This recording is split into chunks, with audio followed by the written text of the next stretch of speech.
Hey. I didn't see you standing there. Actually, It wasn't I did. me. I'm just pretending I didn't. Yeah. The internet's behind me, isn't he? I like to appear aloof. He's peering aloof, sir. He's pretending not to care.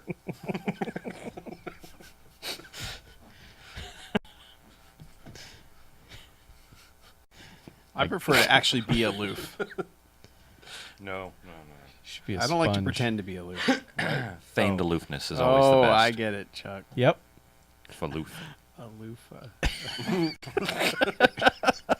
That's pretty good. Thanks. It's funny. Yeah. So, That we're is so funny. live on the internet. we are. We should tell people so they can watch it. Is there anything more depressing than someone just telling you that's so funny without laughing? It's pretty I much do it the all worst the thing time. ever. I know, and it's the worst. Yeah, it I totally hate every is. time you do it to me. That is really funny. Yeah. I enjoyed that joke. God, I had an I'm just too ex-girlfriend jaded. that used to do that all the time. She'd be like, that's so funny. I'd be like, if it's funny, you laugh. She's like, no, I laughed. I was like, no, you didn't. You said that's so funny without That's how laughing. that's how I laugh. That's so Raven. Yeah. It's totally Raven. Which is funny because that's how every joke on that show actually was. That's so funny. I get it. So funny. So funny. Where's our video? Where's our video? It's there. I see it. Yeah, I'm already on the comments page. I don't know what's wrong with you. I click videos and I don't get anything. There it is. Live now. Live now. Live now. Live now. We can both live. That now. is a good freeze from a Mark Dacascos that you got on that last Freeze one. from. freeze from. Yep. Yeah, I thought so. Dun, dun, dun, dun, dun, dun, dun, dun. Freeze frame. Freeze frame. Freeze frame. Do-do-do-do-do. Man, episode Dude, 217, huh? Yeah. Yep, that's the number. Somebody post that on the Twitters yet? I'm working Nope. on it. So, Good thing. Good to hear so much motivation. Nope. I got enough shit gone shit over here. Yeah. You Yeah, do that's something. That's funny. I need pretty something funny. to say on the tweeters that is funny. This movie has the same rating on IMDb as Double Dragon. Oh, Double Dragon's so much worse. Well, they both have a 3.5 out of 10. Well, that's. I'm just posting live stream on its way, and it's a Scorcher. Why didn't we watch this? Look at that cover. Sanctuary. Oh, I have that. Oh, do you? Yeah. Is it any good? I don't know. Oh, you haven't watched it yet. No. I was. Oh, it's too long. 104 minutes. Oh, fuck it. Delete.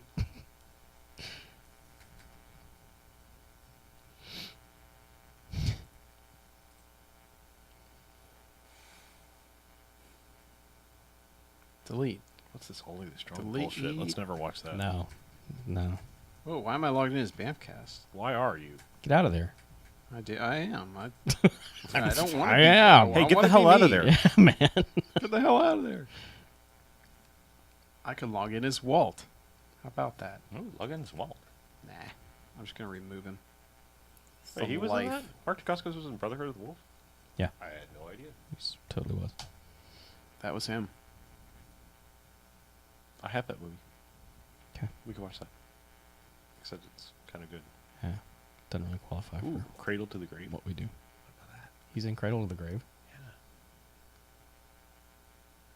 Or so it say. Yeah, he's there. Eventually. Playing a below- Chinaman. He's below Jet Li, DMX, Anthony Anderson, Kelly Hu, Tom Arnold, and then Mark Dacascos. Oh, Tom Arnold. Yeah. Really? Damn it.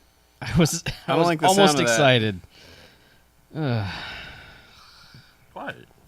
Tom Arnold. It could be True Lies with Tom Arnold. Yeah. Have you seen True Lies? I have seen True Lies. And I've also seen The Stupids. Hey. I've only Hey, seen True hey, Lies. hey. You watch yourself. The Stupids is True great. Lies is actually the only movie I've ever seen, and Tom Is Arnold it was ever? pretty good. That's in the it. only That's movie the you've only ever yeah. seen. Dude, you just doubled your Period. movies Wow. with Scorcher. What are you talking about? You've now seen 2 movies. No, I've only seen True Lies. All right. Well, this is going to be a weird And Tom podcast Arnold then. was in that. I think you're truly lying Hmm. right now. Maybe. Mhm. Man, I haven't seen True Lies, I think, since it came out. I haven't either. I have. Wonder if it holds up. It does. I've seen a Really? scene in True Lies. I mean, it so- is Jim, Over and Oh. over and over Yeah. and over. it Yeah. is Jim Cameron, so chances are the action scenes are gonna keep it up there. Sure. It's pretty good. Yeah. Bill Paxton's really good at it. Yeah, Oh, that's right. Bill Paxton's in that. it's not on Blu-ray. Nope. He was on Agents I have of it in my S.H.I.E.L.D. wish list waiting for it to be on Blu-ray. Yeah. Really? It's not on Blu-ray yet? Nope. But luckily, Man. Amazon has one of those pages of notify me when this is available. Yeah. Because, I was watching on HD something, and I was like, I should buy the Blu-ray of this, because it's probably cheap. But no, it doesn't exist. Nope. And Bad Boys 2. So Bad Boys 1 has a Blu-ray, but Bad Boys 2 does not? Correct. Man, I'll hold on to my DVD like the nugget of gold that it is. You should see those movies. Hold on loosely. You should. But don't let go. I recorded the second one. What? The second one's on my DVR. Oh, Right sweet. Right now. Shit got real, Chuck. What is that exactly? I bet nobody on the live stream can hear it. Probably not. It's me twisting my windscreen. Really? Okay. Well, Yeah. good. So, Mine's too smooth. you guys, No, I don't need it. Sounds like you need it. hey guys, Mr. Dry, Stop that. dry screen. got a dry screen there, huh? These straws are too small. Yeah. Jesus. Jokes. My spoon is too big. My spoon is too big. My spoon is too big. So, are we just going with the joke you made earlier and not the original idea? Wait, what was the original idea versus the joke I made earlier? Well, you were talking about continuing, or Yes. then Oh, the one that made Chuck almost spit take. So, sidebar, guys. Singing either. Hey, bring it in. Ooh, something. secret. Uh-huh. Right. I have to take my headphones off to hear you. Okay. So I was thinking either we do the continuance of last week, and we do the secret ingredients, You can see he's stepped into the green and he's trying to read the lie right now. or we do the joke I made a little bit earlier, which was You can Scorcher. see the concentration in his eyes. It's pretty impressive to watch a pro like this at work. I think we save the secret ingredient joke for when we don't have a joke. I thought we would just use it the entire. Well, we can I do kind of that like too. using it the entire. Well, month, then why don't we personally. do that? And now everybody knows heard it. It's I know. it's not possible that they already heard this now. Yeah. If anyone's listening. That's if.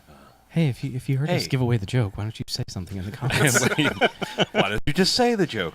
Third And then person to say, repeat the joke will win "Wow, a free DVD that's of so Scorcher.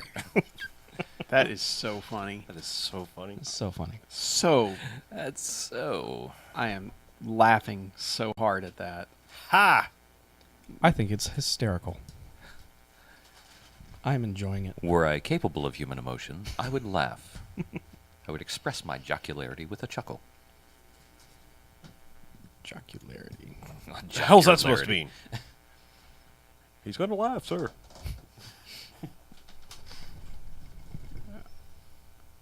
Oh God, Scorcher. Torture. Scorcher. All right. All right, let's do this. record some intro music and words.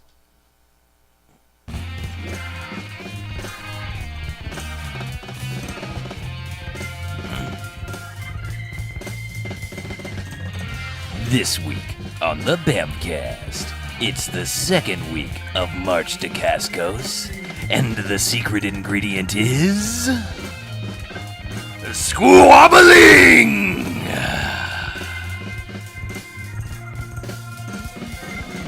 One star, we're in.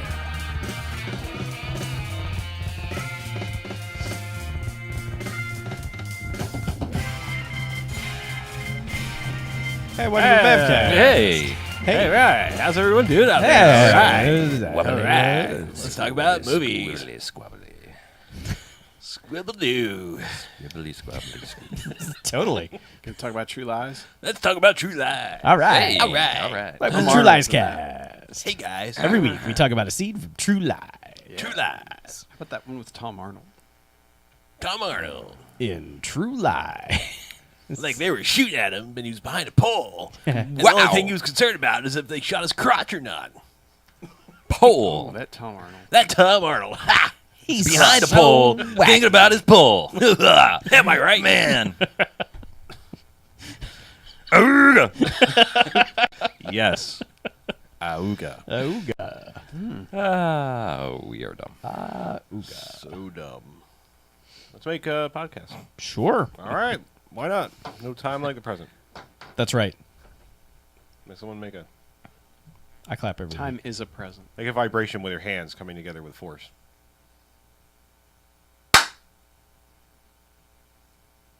All right, welcome to the BMFcast. Hey, BMFcast. Episode 217. Woo! That Numbers. is a 2 followed by a 1 and a 7. Correct. Keeping in the spirit of tonight's movie. Yeah. Yes. We're going to describe everything in a different way. We're also going to find some way to tell each other about it with words, Nah. Huh. No. And sometimes differently. No. occasionally. So I'm Harlow. I'm Mackie. I'm BJ. And I'm Chuck. And what we do each and every wonderful episode of the BMFcast. What? Where'd that come from? Oh, no. I just got possessed. Yeah. Did a prospector take over? Billy. Drink your orange juice. Just back all that up. I don't even know what the hell's. Drink your BAMFcast. And what we do each and every wonderful episode of the BMFcast is we go ahead and we watch ourselves a quote-unquote bad movie. We come in here, and then we talk about it for the first half. And then the good bad movies, the enjoyable bad movies, they get 1 to 5 jocks, as in robot jocks. Hooray! All right. But then possibly the bad movies doesn't stay away. They get a negative sliding scale, 1 to 5 bags, as in douchebags after Twilight. Oh, boo. Boo. Boo. So, week 2 of March to Costco's Hooray! Yay. brings us 2002 Scorcher. Right. It's a Scorcher. Why? I don't know. Chuck found this. We've had this movie for like 6 months. Yes, in one of our wonderful Walmart $5 multiple movie bin package. I'm going things. to tell you what sold us on this. Okay. Mark DeCascos? Aside from that, That fit the theme. Yeah. I could Rutger Hauer is the president. Yes, There you go. That's all you need. That's really all I need to say. that's true. And plus, the plot summary might tell you why we were sold on this. Okay. It's short. Okay. The only hope for humanity to survive a natural disaster is to detonate a nuclear bomb in Los Angeles. It makes more sense in the context of the movie. Yeah. When you put it that way, it's like, yeah, well, LA's pretty shitty, so blow it up. Yeah. It makes it sound Save like humanity. there's a traffic jam or something. It's like, how do we solve this? Just All those fucking poor blow it people, up. they were never getting out anyway. Nah. There's a 4-mile backup on the 405. Nuke it. Nuke it. Nuke it from orbit. The only way to be sure. Yep. So that Walmart movie pack included Weather Wars and Miami Magma. Yep. Don't forget the bonus movie War of the Worlds too, starring The next C. Thomas Howell. wave. Yeah. Yes. The next wave. Miami Magma, the heat index is about to rise. Man, I kind of wish we had watched Miami Magma. We really should have. Who's in Miami Magma? Brad Dourif. Yeah. Yeah, we probably have to should wait watch for- Miami Magma. Dorf Tober. Yeah. Rachel Hunter. Dorif Timber. Cleveland Hunter. Derricks. Wait, Rachel Hunter, like swimsuit model, Rachel? Is hers just spelled Richel? I don't know. Yeah. Yeah, Michelle? probably her. I don't know. Melissa Ordway. Oh. Oh. Griff First. Oh, the first Griff. Yeah. And some other people. And Brad Dourif. Okay. All right. Why don't we talk about this movie? Oh, then? right. Scorcher. Scorcher. Let's talk about Scorcher. Who else is in Scorcher? Well, you got the Mark DeCascos, you got the Rutger Hauer, Got the John Rhys Davies. John Rhys Davies, John Rhys Bamcast. Davies. Oh. and Tamara Davies. Not related. Nope. Even though they are in the movie. Coincidence. Coincidence. G.W. Bailey. Of the Police Academy Yeah. movies. Oh, that. And Okay, yeah. Mark Rolston. Yeah. Right. Of- Of Aliens. He's in Aliens, and I think he's more well known at this point for being in Rush Hour. okay. And Shawshank Redemption. Yeah. Oh, yeah. Okay. Well, that guy. Yeah, that guy. That guy. Regardless, he's usually a dick. Yes. Especially so in this movie. Oh, This yeah. holds true in this movie. And one of the magical things about this disc, if you're on the live stream, you can see that it is one disc with 4 movies On the same side. on Boy, the did same side. it look good. Oh, man. And you can maybe, if you're watching the live stream, see the high quality printed DVD here. Our live stream, even with possibly dropping frames and the internet being a dick, is going to be higher quality than Right. the movie. Yeah. It had, I think this this copy of the film had a total of like 9 Ps. Yeah. But see, you want that in a movie like this so that you're not distracted when all the stock footage pops up. Yeah. Well, If you keep it It all did the all same look grainy shitty and resolution, then it's like, Yeah. oh, maybe Sure. they did blow up that building. Possibly. But they didn't. Yeah. except so, for the well, let's talk about how the movie opens. It opens, strangely enough, with this kind of like title montage of things on fire. No, no, no. Whoa. No, before it that- opens with a snowstorm. I know. I'm just saying, like that. It's kind of setting up the start of that, right? No, the first thing you see Is the polar ice cap? Is the people Yeah. going up to the North Okay. Pole. John Rhys Davies. I thought and it was friend. like I thought they were like you were watching the pick come down and them climbing and then like you're starting to see the things on fire, or do you actually? No, yeah, have to they start show the the North Pole Yes, or whatever. They on climb up fire. over this ridge. It's John Rhys Davies in snow gear and almost unrecognizable except for his voice. Yeah. And they come up over this ridge and the ice caps are on fire. Well, or something icy is on fire. the zeros and ones are on fire. The snow is on fire. Yeah. And apparently that's been blamed on the Chinese nuclear testing shifting. No, it was, The it Earth's was Man Bear Pig. Could have been that too. Either one shifting the Earth's tectonic plates. Right. Yes. So Shifting the main one. Yeah, we don't Yeah. get that explanation for a while, but yes, go ahead and say it. That's the explanation of this. The Chinese detonated 3 test underground nukes. This shifted the plates some 20 to 30 odd centimeters and growing, and that's basically letting out gases that were locked into the mantle, and it's greenhouse gases. greenhousing our accelerating the greenhouse effect. It's cooking the planet. planet. Yeah, and if it gets above 44 centimeters, we're toast. yeah, if it dilates past 44, Yeah, you hell baby's coming out Yes. of Earth, and it's all over. Yeah. So yeah, that's the plot we get eventually. But yes, after we see the ice caps or wherever they are on fire, that's when the weird montage Yes. of things on fire Like starts. sweaty bellies. And Yeah, sweaty bellies. sequel to it is. Santa It's like a Buddies. softcore horror movie title sequence. kind of. kinda. There's like, hey, it might be a Because sexy there's like lady. fire, but then there's sweaty bellies. Yeah, and but then there's like a thermometer on fire and Yeah. a newspaper on fire. lots of and- newspapers on fire. Yeah. like they got all these Oh, yeah, it's custom printed newspapers done, and then they lit them on fire. Yep. there was like scientists can't beat the heat. Yeah, with LeBron exclamation scores point. 40. You know. Why those scientists were playing ball, I don't know. never No know. idea. Yeah. Stupid. Yeah. They're all tiny. But they attempt they go through this montage of shit images and then they try to like burn in the title, like the thing, Yeah. and it doesn't work really, so they have to like superimpose a graphic. Well, it's over because the they've just screen. taken lighter fluid and written out Yeah. Scorcher and lit it on fire. And Yeah, and it's like you can't really see it, so they put a title over it. I wonder how Scorcher. many times they filmed it. He's like, I- all right, light it again. Yeah, just come He's on. like, we're out of butane. This isn't going to work. It's hard Tripled to our budget already. It's hard to read. It's in cursive. Yeah, but it has to connect together or it doesn't catch on fire. Damn. God, Are y'all fireworks? You're the worst at this movie's about fire. Someone needs to know how it works. Yeah. But either way, title So that sequence sucks. really sets the tone. Yeah.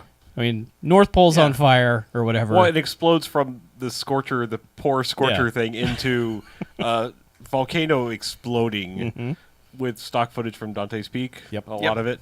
Yep. And yeah, there's scientist lady in a shack as things are blowing up all around, and Well, Mark Dacascos Mark and Dacascos is flying in with guy from Fingers. Scrubs. Yes, Fingers, who's Ted from Scrubs. Yeah.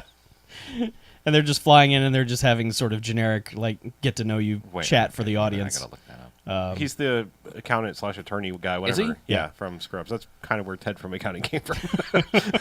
He's pretty much. I just didn't know that was. The I didn't know that, prototypical was thing, this, yes. Oh, this that's guy. yeah.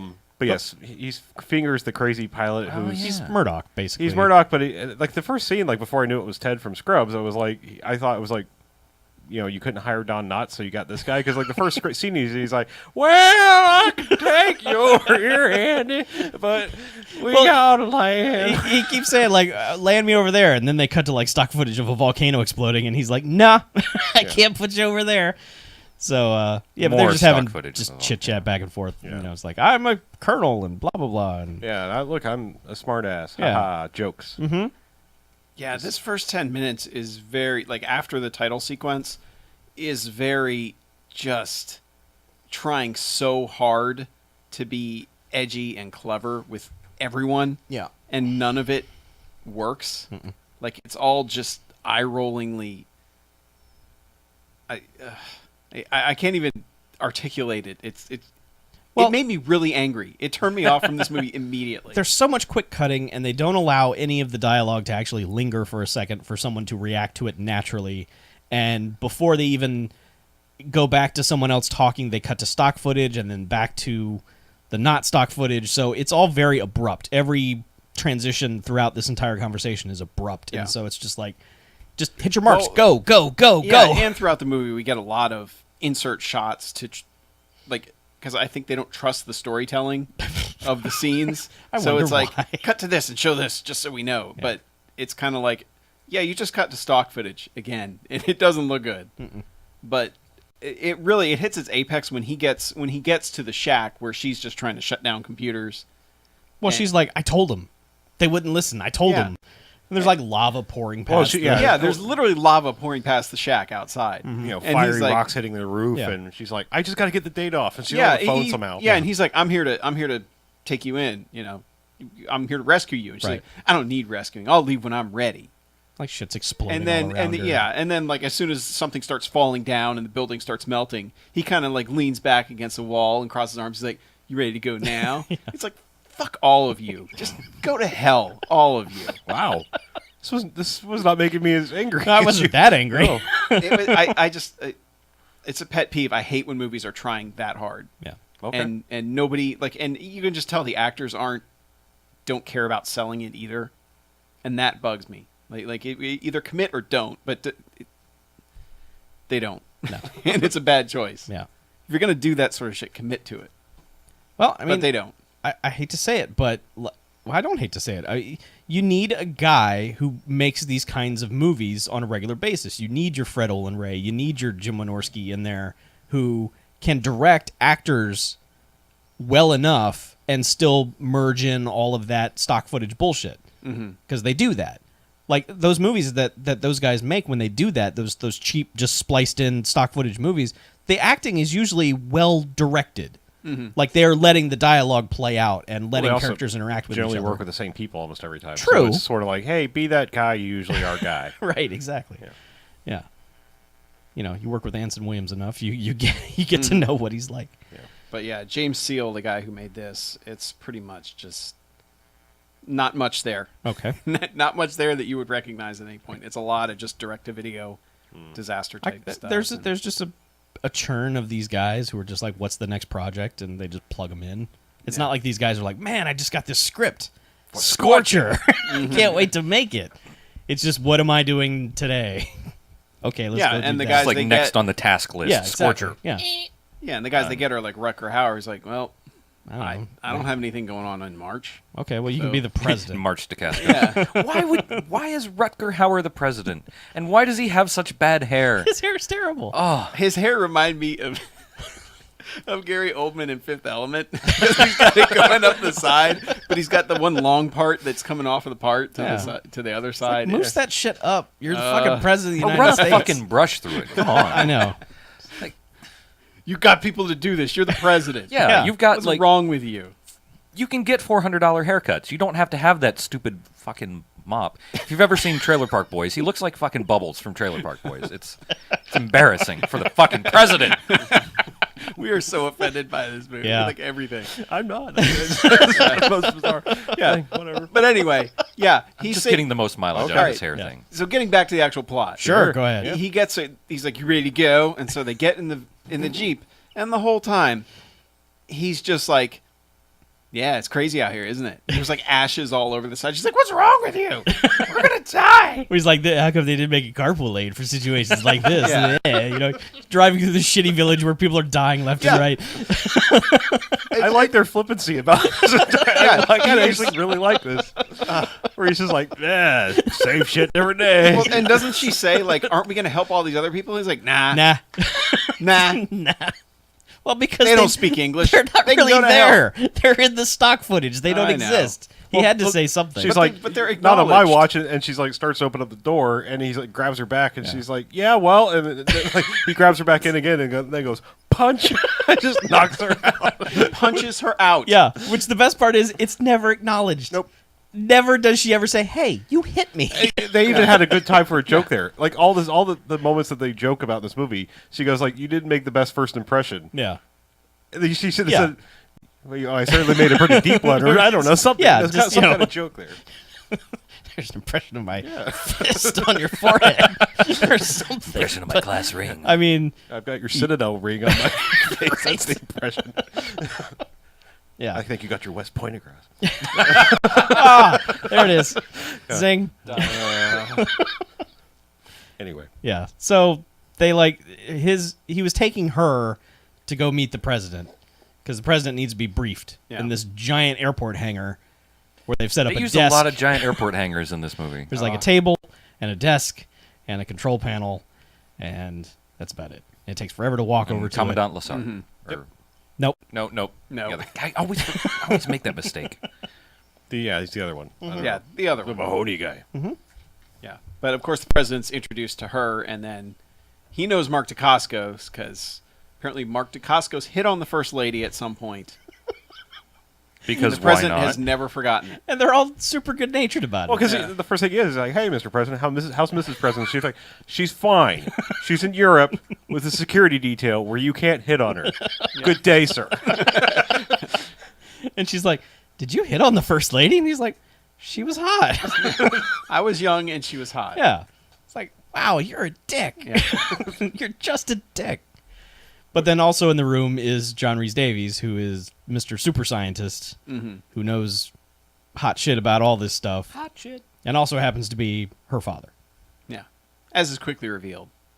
Yeah. But she does not like him No, in the least. because his wife died. Because nobody in this movie up to this point has liked anybody else in this movie. No.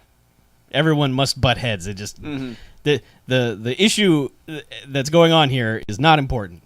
The Earth destroying itself, not important. We've got these little quarrels we've got to spend so much time talking about. Yeah, pretty much. And it at the same time they've shown, I guess, Mark Dacascos. We don't know it at the time, but it's Mark Dacascos' daughter. Yes. Who's in L.A. Yeah. palling around with her friends. And they're Douche in friend. they're in the subway station, and they just kind of hop the security gate and go to like some back room where there's Yeah, they're going to Lex Luthor's lair. Yeah.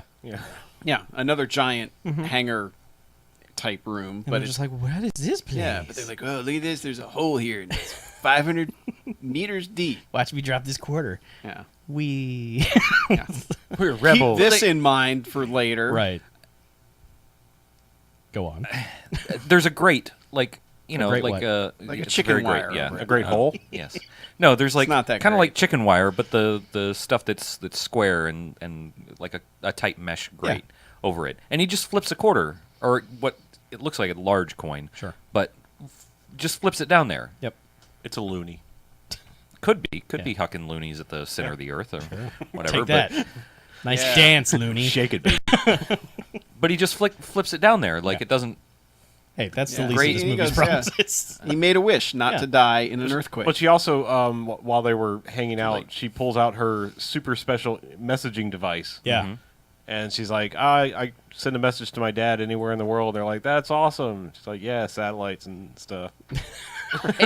It's just a BlackBerry. It's like a Gen 1 BlackBerry. Right. It's Yeah. fucking disgusting looking. But everyone in the movie treats it like, oh, a device where you can send messages Well, to because one another. I mean, holy fucking she took shit. it to a whole new level with the satellite. Like it's a sat phone yeah, BlackBerry or I some know. shit. It's like it bounces off the satellite anywhere in the world. I mean, that was super impressive technology for back then. I'm not saying it's not. I'm In just saying now. 2002, not really. Sort of. No, that was no, that was Nokia phones were texting and shit in 2002. Yeah. Yeah, Totally you had, were. you had two-way pagers and shit. That was like Yeah. big fucking whoop-de-doo. Yeah. I mean, throwing in the fact that it's a sat phone, which it really wasn't. It was No, just a it fucking wasn't. BlackBerry, Yeah. but whatever. Anyway, I'm just saying, another thing that's set up for Yeah. later in this stupid scene with their douchebag friends. But they're in that room for like 30 seconds, and then she's like, I gotta go. And then she goes out back to the main subway part where her mom or sister or aunt or I don't know, lady is there like, your dad's waiting and you've disappointed him for the last time. Yeah, because you're hanging out with that asshole and his girlfriend. And then like earthquake hits the subway, and a sign falls, and so she jumps on the ant, pushes her out of her way. Ugh. It's like, okay, Yeah, she goes, you got a lot of your father in you. yeah, you're your father's daughter. Yeah. Really? She makes a face. Dad. Like, I don't want to be. Yeah, I'm gonna text him. the Yeah. usual. So yeah, Yeah. so IHA. now we've established everybody. Yeah. And immediately, the movie does something weird. Is after John Rhys Davies and the daughter have their argument, Well, and they're like, basically, the world, we got to fix it, and we got to blow up L.A. to do it. yeah, because he's giving a speech in front of a TV monitor that's got all the basic graphs and shit that you need. It's got circles and seismic movements and shit, Of and course. a countdown clock on it. And so the president's like, well, what are we gonna do? Yeah, because they've said like because China's set off these nukes Yeah. over here, it's shifted the plate over, so the hole's over there. Right. So we've got to push our plate. Right? How do we do that? Well, it's Over. the plate is moving. They've got Yeah. to stop the plate from right. continuing to because move. otherwise so much gas will come out that everyone gets cooked. And so they're like, well, how are we gonna do that? And he's like, thermonuclear device explosion, and everyone's like, what the shit? record No. scratch. Yeah. It's like, are you crazy? And he's like, no, very serious. And Yeah, and they basically say it's like this will be an extinction level event. Yeah. If we don't fix this. right, it's like we'll all be dead. And Dacascos is still making his, he's like, well, I thought Mother Earth was dead, was gonna fight and wars and stuff. And it's just like, shut up, Mark Dacascos. But they're like, do you know where we need to detonate this nuke? And he's like, oh yes. And it's like the map starts zooming in on the coast of California, and then Los Angeles is a big red dot pops up, and he just points at it and goes right there. It's like, what? Yeah, and they're like, there's 8 million people in Los Angeles. And like half of them are like, I don't think we could do that. They're like, you've got 2 days, go. Yeah. So ticking clock. Mm-hmm. But then immediately from there, it's a very odd montage of them all like looking pensively into the distance. And it's like that second act montage after everything's gone wrong and they don't know what to do. Like that's the sort of montage you would have at that point, but instead it's just okay, here's what we got to do. And Well- then suddenly they go Well, into that. It's practically the in montage from Deep Impact. Yeah. I mean, it's like everything's like everyone's like wistfully looking off, like, are we going to survive this? And Yeah. also a little bit of preparation, just But also, Nuke LA is not your first act story change. That's your second act, like, well, I guess we got to nuke LA. And then you have that montage. You're doing it here 20 minutes in. Yeah, and you've also you've got your plan for the movie. Yeah. like all right, why not just drop a nuke on L.A. then? Yeah. Oh, they got you to gotta drill. you got to drop Yeah. it in L.A. Yeah. Yeah. So at this point, it's like they were like, all right, Like anything in L.A., you got to fuck your way to the top. Something. yeah. They're like, we saw Armageddon, that was in space. Uh-huh. How can we kind of do that here? We got to dig a hole Yeah. in LA. Mm-hmm. But you don't have a permit. And this is The whole also city's a hole. yeah. So they've decided, all right, we got to do this. Mm-hmm. We got to get to L.A. We got to do this, and suddenly there's Mark Rolston, Yep. who immediately is like, hey, Dacascos, I hear you suck at your job, so I'm going to make sure you don't suck and things happen. And stay out of my way. And Mark Dacascos is like, well, you stay out of my way. well, because he's like, why are you going with us? And it's like it came from the president. He's like, whether or not you like it, I'm coming with you. It's like, wait, you mean the guy over there who I was just Yeah, standing the next guy to who that just I told us almost had sex everything? with his wife? Yeah. But, and then he's like, well, I don't know if we trust your crew. Yeah, because he brings in his crew. To which, yeah, they have everyone getting on the plane being smug. Oh, God, do they? Yeah. Everyone has a little thing to say to Dacascos, and he has a little thing to say back. And he tells one guy his story. He tells Mark Rolston a story about how Yeah, Well, 'cause they- they're July taking- 4th, 1972. Well, they're taking 2 nukes, and he's like, why you need 2 nukes? He's like, well, July 4th, 1972, it was the first time I got to play with fireworks, and I had a firecracker, and I lit it, and I threw it up in the air, and it didn't explode. it was a dud. I hate duds. Yep. And then I hate duds. That's the reason. And then Good Mark reason. Rolston just kind of looks at him and goes, cool story, bro. Yeah. And then gets on the plane. Whatever, man. He's like, yeah, thanks. yeah. It's a wonderful story. Tell us so well. Such enthusiasm. Because then the president walks up and is like, hey, tell me your dud story. They just stand there and Why don't salute you each just other say back up? awkwardly. I thought you married your wife. Oh! See, we need to write the jokes for us. It'd be fun. Yeah. Yeah. But yeah. So this establishes that, okay, his team is, He's got a motley crew. they're a motley crew. And that is basically all the personality any of them are going to get from that point forward, aside from the pilot, who's just like whacked out Murdoch type guy. I don't know. A couple people get a couple good moments in. There's one Yeah. coming up in a little bit, but Yeah. But so anyway, yeah, so they get to L.A., and magically L.A.'s been evacuated already. Pretty much. yeah. They got him out. Aside from the daughter, who he had to call the daughter, or called the aunt, and is like, all right, they're coming to help you out. And she's like, you're not going to be here? Yeah. And all he really needs to say is, no, I have to save the world. Right. That's really, that's your trump card. Yeah. That's like, oh, you want to argue about this? How about this? I'm going to save the world. Why don't you go with the cops now? You don't need me to escort you anywhere. Yeah. How about you just 'Cause do your I'm- job, Carol? Because guess what, I'm Carol? busy running the fucking company. I'm busy Don't bring all your problems to me, Carol. I'm busy saving the world. As in everyone. Yeah. 7 billion people. Yeah. Guess who's saving them? Me. So don't give me shit about my daughter. Well, there's a double whammy in that too, because like he's talking to her on the phone, and she's like, "Oh, so you're not coming?" And then it cuts to the daughter, who hears that, and she rolls her eyes like, "I knew it. My fucking lousy father's not coming." It's like, Oh, Dad's saving the world again. that son of a Oh. bitch, that selfish son of a bitch. Yeah. And Why don't you let me save the world for once, Dad?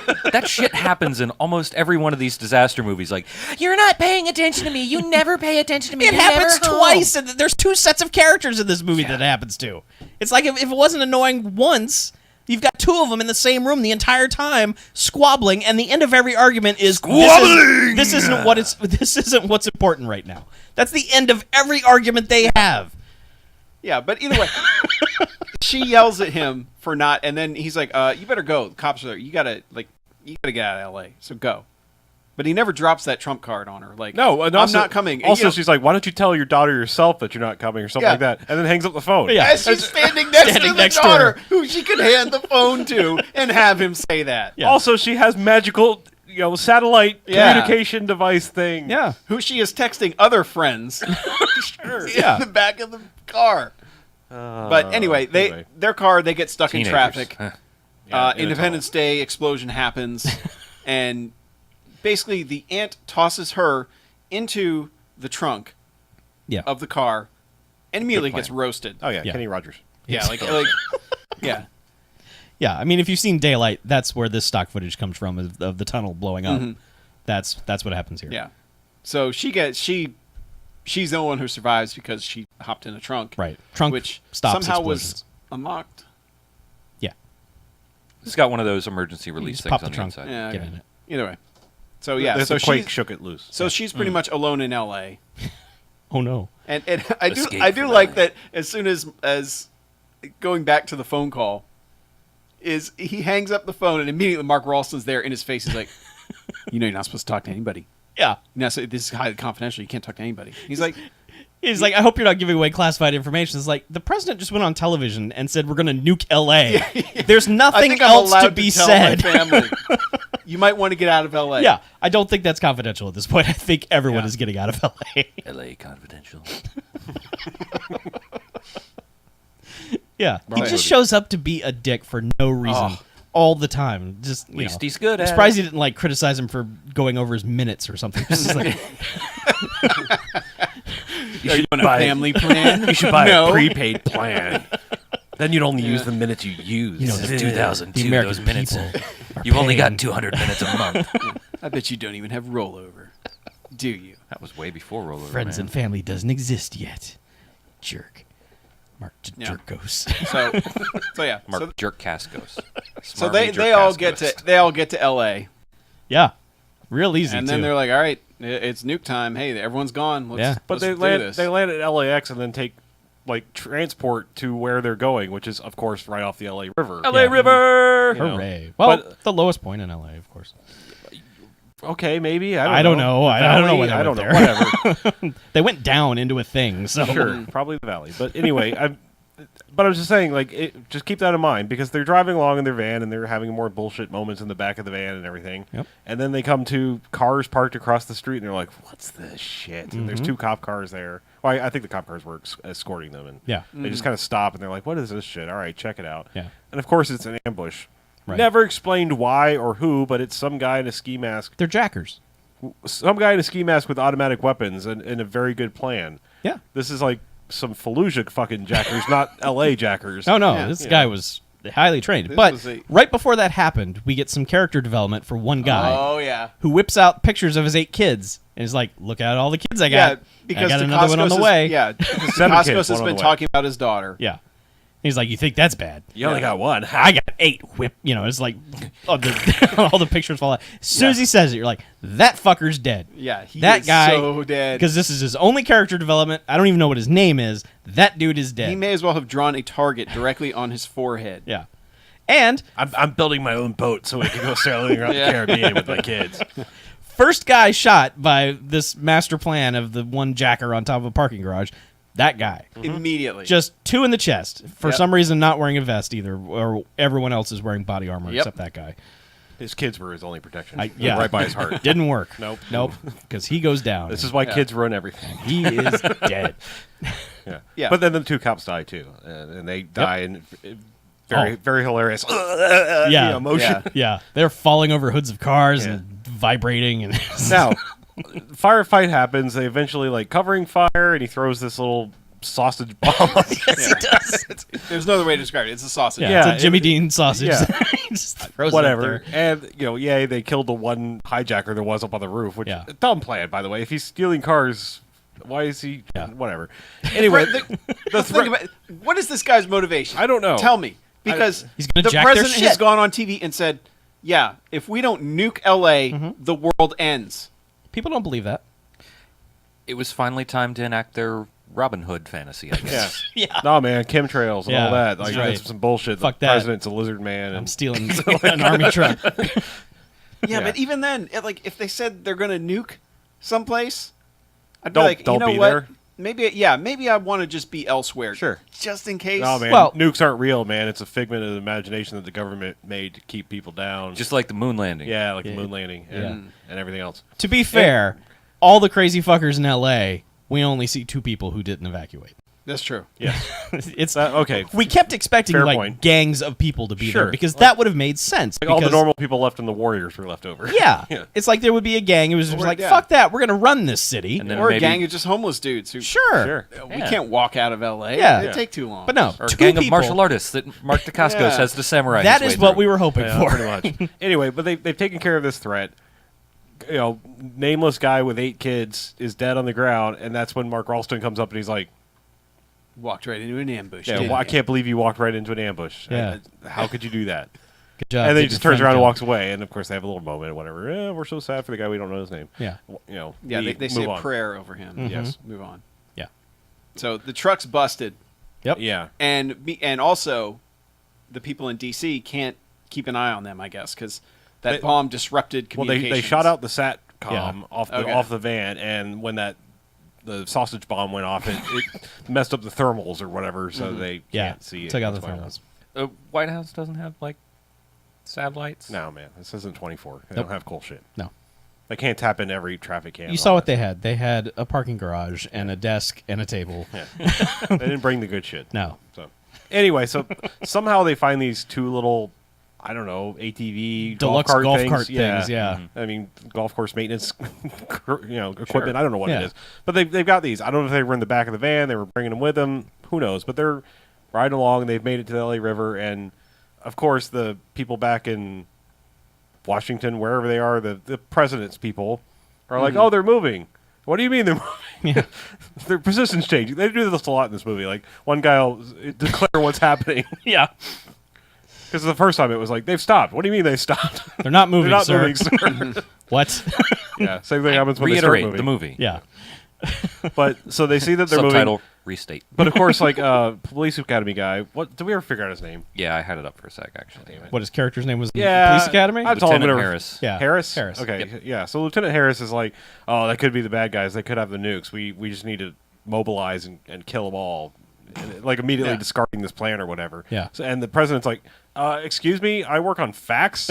not hypothesis. Yeah. Give me some facts, and then I'll make a decision. Yeah. Like Because the dots are still moving to where they're supposed to be going. Besides his ridiculous hair, Rutger Hauer is the only one making rational decisions in this entire movie. Yeah. Yes. Because he's just like, tell me that. Okay, tell it to me in like a way anybody can understand. Okay, well, Let's do that. you know, if we don't do this, we die. Great, set off a nuke. You Yep. know, like the super decisive president. guy. Mm-hmm.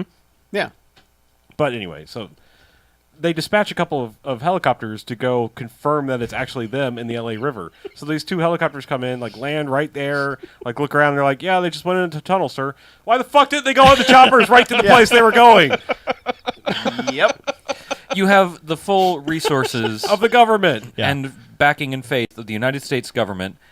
This is the problem with You low should budget. have the faith of the world. Yes, Yeah. This is the problem with low The budget world. disaster movies. Is Yeah. like there's always dumb shit like this, whereas like big budget You can't ones. afford like one shot of a big helicopter unloading some Yeah, shit. I mean anything. Just Yeah. yeah.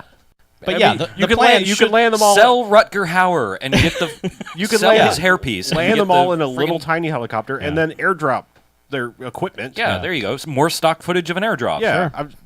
The Operation Dumbo Drop has to have some sort of stuff in it. Why are they bringing an elephant? That's weird. Well, it's nuclear got a- bombs in 2002. Look. Oh, they're weird. like canaries. They could sense earthquakes. And mice. and just in their case. trunks. Yeah. Yeah. mice, just in case. But I'm just saying, like, this another, like, 10, 15 minutes, whatever time wasted traveling montage in this movie. Yeah. That they could have just dropped them right the fuck there. Well, it was to get them out of their trucks to take one Also- guy out. Also, why, when they go into the LA River, do they have to go to a certain point? Like, why so far in? Why not just get to the river, fucking start drilling? They Well, you can't drill determined right in the right in the basin. right, but there, they 'cause it's determined wet. the actual point they had to be at, the perfect placement of that nuke. Okay.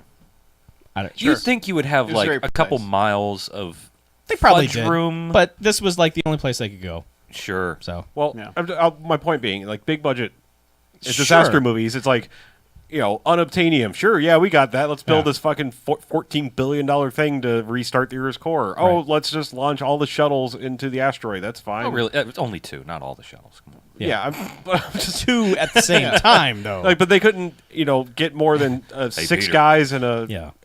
van Duffel to bag? go. That's the way these movies work, man. They just got to fill time between the stock footage. Yeah. Yeah. Because now, like, the daughter is now just running like an idiot down the streets of L.A., just Oh. like, oh, God, where's the... She's running like Steven Seagal. Yeah. She's She's running very terribly. Flappy arms. And she running. tries one car that doesn't start, and then she just collapses and starts crying. First off, why is there an unlocked car in LA? And second, if you are going to leave your car unlocked, why are the keys in it too? Well, that car didn't start. Those people were trying to evacuate, so they were like, fuck it, and they left. Okay. Like everyone else in L.A. did. It was just like, well, Sure. they're going to nuke it, so I don't care if someone steals it. Probably wasn't theirs to begin with. That's Probably. Yeah, So she hears sirens, uh-huh. and she's like, oh, cops. I'm here. I'll go to them. And she starts running, and then just like Clothesline. hand comes out out of an alley and just cuts her down. And she Oh yeah, she gets clotheslined yeah. bad. She goes down, and then you just see her body on the ground, and then slowly you can tell that someone is pulling it off camera. Yeah. And that's right when the cops roll up and just like, Uh, yep, everything's okay down that alley. yep. Great police work there. Lou. Yeah. Yeah. And she ends up in some sort of just establishment chained to the ceiling by a gentleman who appears to have sprung up after the nuke went off, but the nuke hasn't gone off yet. He's like a chud or a mutant or something. It's Yeah. he's a burn victim, but Well, he's also insane. He's Richard Lynch and Michael Berryman's like. yeah, you know, like their weird child. stepchild. If they Yeah. somehow had a baby, What was his character's name? Did we get a name for him? No. Burn Man. I don't know. Together with Burning your Man. hand. And it he's wasn't just Chunk. It was Sloth. Sloth, yeah. yeah. I don't It know. was But it he was is Char. just hamming it up in the worst Charmander. possible way. Just kind of that weird- God is coming to burn us all tonight. It's a recording. LA's recording. He's just pouring gasoline all over the place and flicking a lighter, and he's like, "Soon I will burn you like I burned them." Yeah. I'm menacing and tall. Yeah. Be But afraid of but meanwhile, I'm just gonna go watch television. He pours the gas all around up to her, Yeah. like flicks his lighter around like he's gonna burn her, and he's like, "But not yet. I'm gonna go back." My stories are on. I never miss an episode of the 700 Club. I'll be back. Yeah. My story. Tammy Faye and Pat Roberts. Because he is watching some crazy Jesus. Yeah. It's like the last angels have left the city of angels and the fire will cleanse. And he's like, yes, the fire will cleanse us. Yeah. He's just your stock crazy person, Yeah. and he shows her there's other burned people there. let's He's like, just- "You'll join them." Let's skip through her entire trauma here because it keeps cutting back to it. Let's just go through the entire thing. Okay. She's hanging there. He's watching his stories and furiously masturbating or whatever the hell he's doing in there. Yeah. He's having a good time. He's getting very excited about Yes. whatever the hell Yes, he 700. is. So Club a is mini telling a him. mini quake comes along and rattles the pipe loose that she's on. And what does she do? She frees her hands and immediately runs into the fucking room where he is. Well, she's running towards the front door. She immediately runs into the room where she's been like watching him watch his stories the entire time. And of course he's just sitting there and goes, "No!" and grabs her and ties her back up. Grabs her by the foot, and Yeah. she just kind of Yeah, one wiggles on the ground a little Yeah, bit. He has one foot. The other foot is left free to kick this guy either in his burned face or probably his burned balls. and she just is like, no, let go of me. My other Eh. pet peeve: Yeah. kidnap victims that just don't freak the hell out Yep. Yeah. because she doesn't even fight him. Yeah. No. She just gets dragged back in. Yeah. And I think Hate it. Oh, she Hate gets, it. she gets tased. That's what it is. Eventually. Does he? Yeah. Because it looks like he just shows her the taser and she just Whatever. They didn't have money to actually tase. There was somebody in there the was movie. taser They don't have noise. to. goes, yeah, there was taser noise. You go, and then you push the thing into the person, Yeah. not pressing the button. No. And you add a sound effect of the thing on. No. Insurance And wouldn't there, cover it. you've tased somebody. Insurance wouldn't cover it. And this guy It's wasn't not clever. Guy wasn't clever enough to go, "Oh, I could take the batteries out."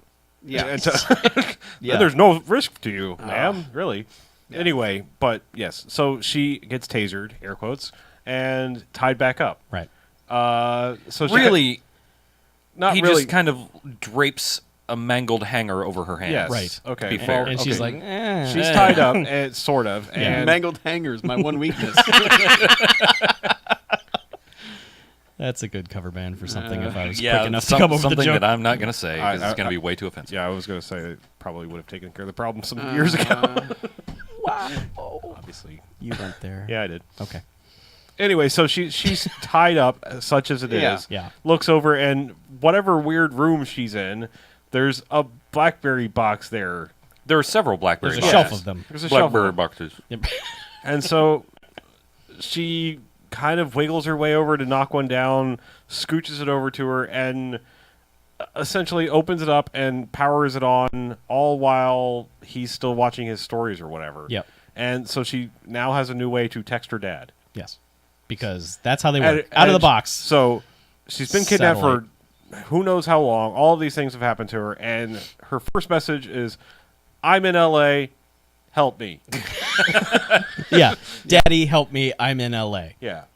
Now, at some point, G.W. Bailey got the notice that the tunnel exploded and everyone in there was presumed dead. And the president's aide is like, we should tell Mark Dacascos that his daughter might be dead. Right. Or maybe not. And so someone could go look for her. And he's like, absolutely not. If we tell him that, he will go look for her and that will jeopardize the mission. Yeah. And he's exactly right. Yes. Well, because all right, so that's the end of her tale. That's she's going to get rescued. Now Right. we'll jump back Yes. to what else was going on. Right. Because that happened. Because he was like, no, your daughter's fine. She's great. And he's like, fantastic. I'll keep going with the mission then.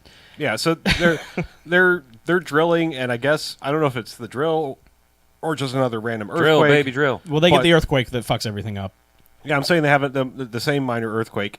Something falls on one of Mark Dacascos' guys, Styles, who was Oh, he was fun. fun. He was goofy and hitting on the lady, and He's like, you want to go get a drink He after had this? Yeah. Although probably not in Styles. L.A. because we're going to blow it up. So, so we somewhere might else. we might have to go somewhere else. He tells her a joke where it's one of those where you just hear the punchline, Mm-hmm. and he's like, "Get it? Hey, come on!" You know, it's like those are the worst things to do right after a joke is just to say "get it" and then She should have said, "That's so funny." Yeah. Yeah, that's so funny. That's so funny. You're a funny But man. anyway, so Styles, something fell on Styles, and he got crushed, and they go over and pick it up, and then of course Mark Ralston comes around behind, right after the guy's dead, and they've discovered that he's dead. He's just like, "Hey, batting 1,000, aren't you?" Yeah. Now keep in mind, before Just immediately. yes, God. I mean, he's director of morale at this point. on Too this soon. mission. he's Corporal Morale. Yeah. Because he's like, because just before that scene, he had been with, it was Dacascos and Scientist Lady. And he goes, you know why I'm here? Because she told the president she doesn't trust you at all. And that she thinks you're going to screw up the mission and you're not going to do anything right. And she's just like, well, I kind of said that before, but he's like, no, that's why I'm here. Because she thinks that you're a screw up and you're going to fail everyone and we're all going to die and it's all your fault. And Dacascos is then- like, we interacted one time and I saved your ass from a volcano. This is where the impression line came from, of like the first impression. Right, yeah. She's like, well, I've had time to get to know you now, so first impression wasn't so good, but Yeah. now But- I'm cool with you. I love that this knowledge is utterly pointless aside from destroying morale of those two people. Yeah. Yep. I'm just here Like because just trying you to suck. turn people against each other. It's like, you guys, you do remember the world ends if you fail, Yeah. right? Yeah, you might want to maybe, I don't know, pump him up a little bit instead of telling him, she doesn't trust you. Now, continue your conversation. There has to be something that they cut from this movie that sets up why this guy hates them. No. I don't know. no, It's I like think so. that one chick in Patient 666 or whatever that was, or Prisoner, whatever the hell that terrible space movie Convict was. 762. Yes, that one.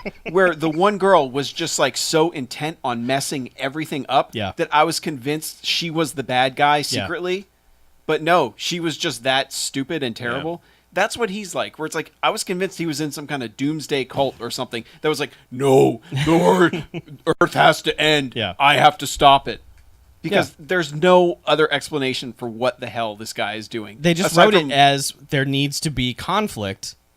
Yeah, because they really resolve the conflict. Like, it's like there is no villain. It's the Earth is the villain. Yeah, And basically.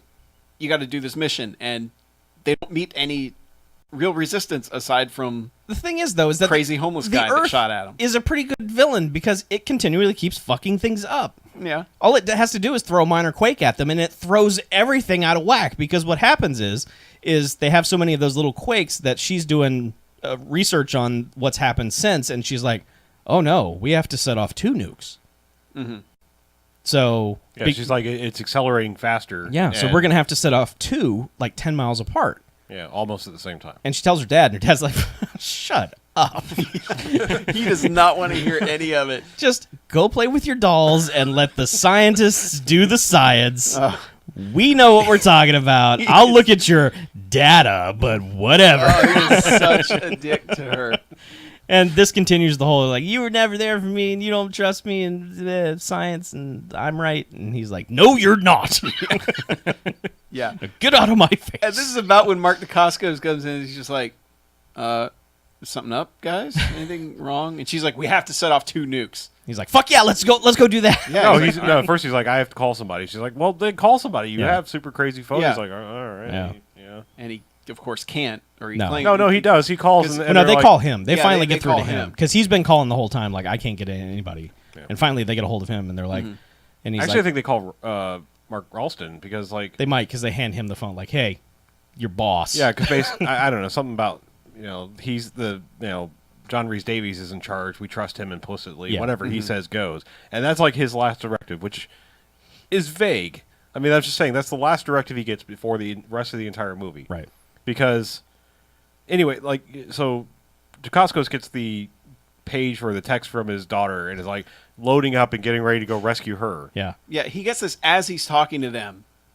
He's like, And he's I'll like- go get my daughter and set off the second nuke. See ya. Yeah, he's like, I'll load up the nuke just in case you guys sort this out and give me a call, I Yeah. guess. Yeah, 'Cause, and like, also the general guy has said, "Oh, we just heard from your daughter. She's on a plane to D.C." he's like, yeah, He's like, sure. you lying motherfucker. Yeah. But he doesn't tell him that. He's just like, Oh, that's "Oh, great. yeah, great to hear." Thanks for sir." saving her. I As he's appreciate reading that. the message, it's like, "Oh God, Birdman is going to kill me, Daddy. Help! Yeah, and- I'm in L.A." And she gets an address off of a box that was in there. Yeah. That was Right. a little vague Yeah. too. But yeah, he says, "I'm going. I'll take the other nuke. I'll do it. Whatever."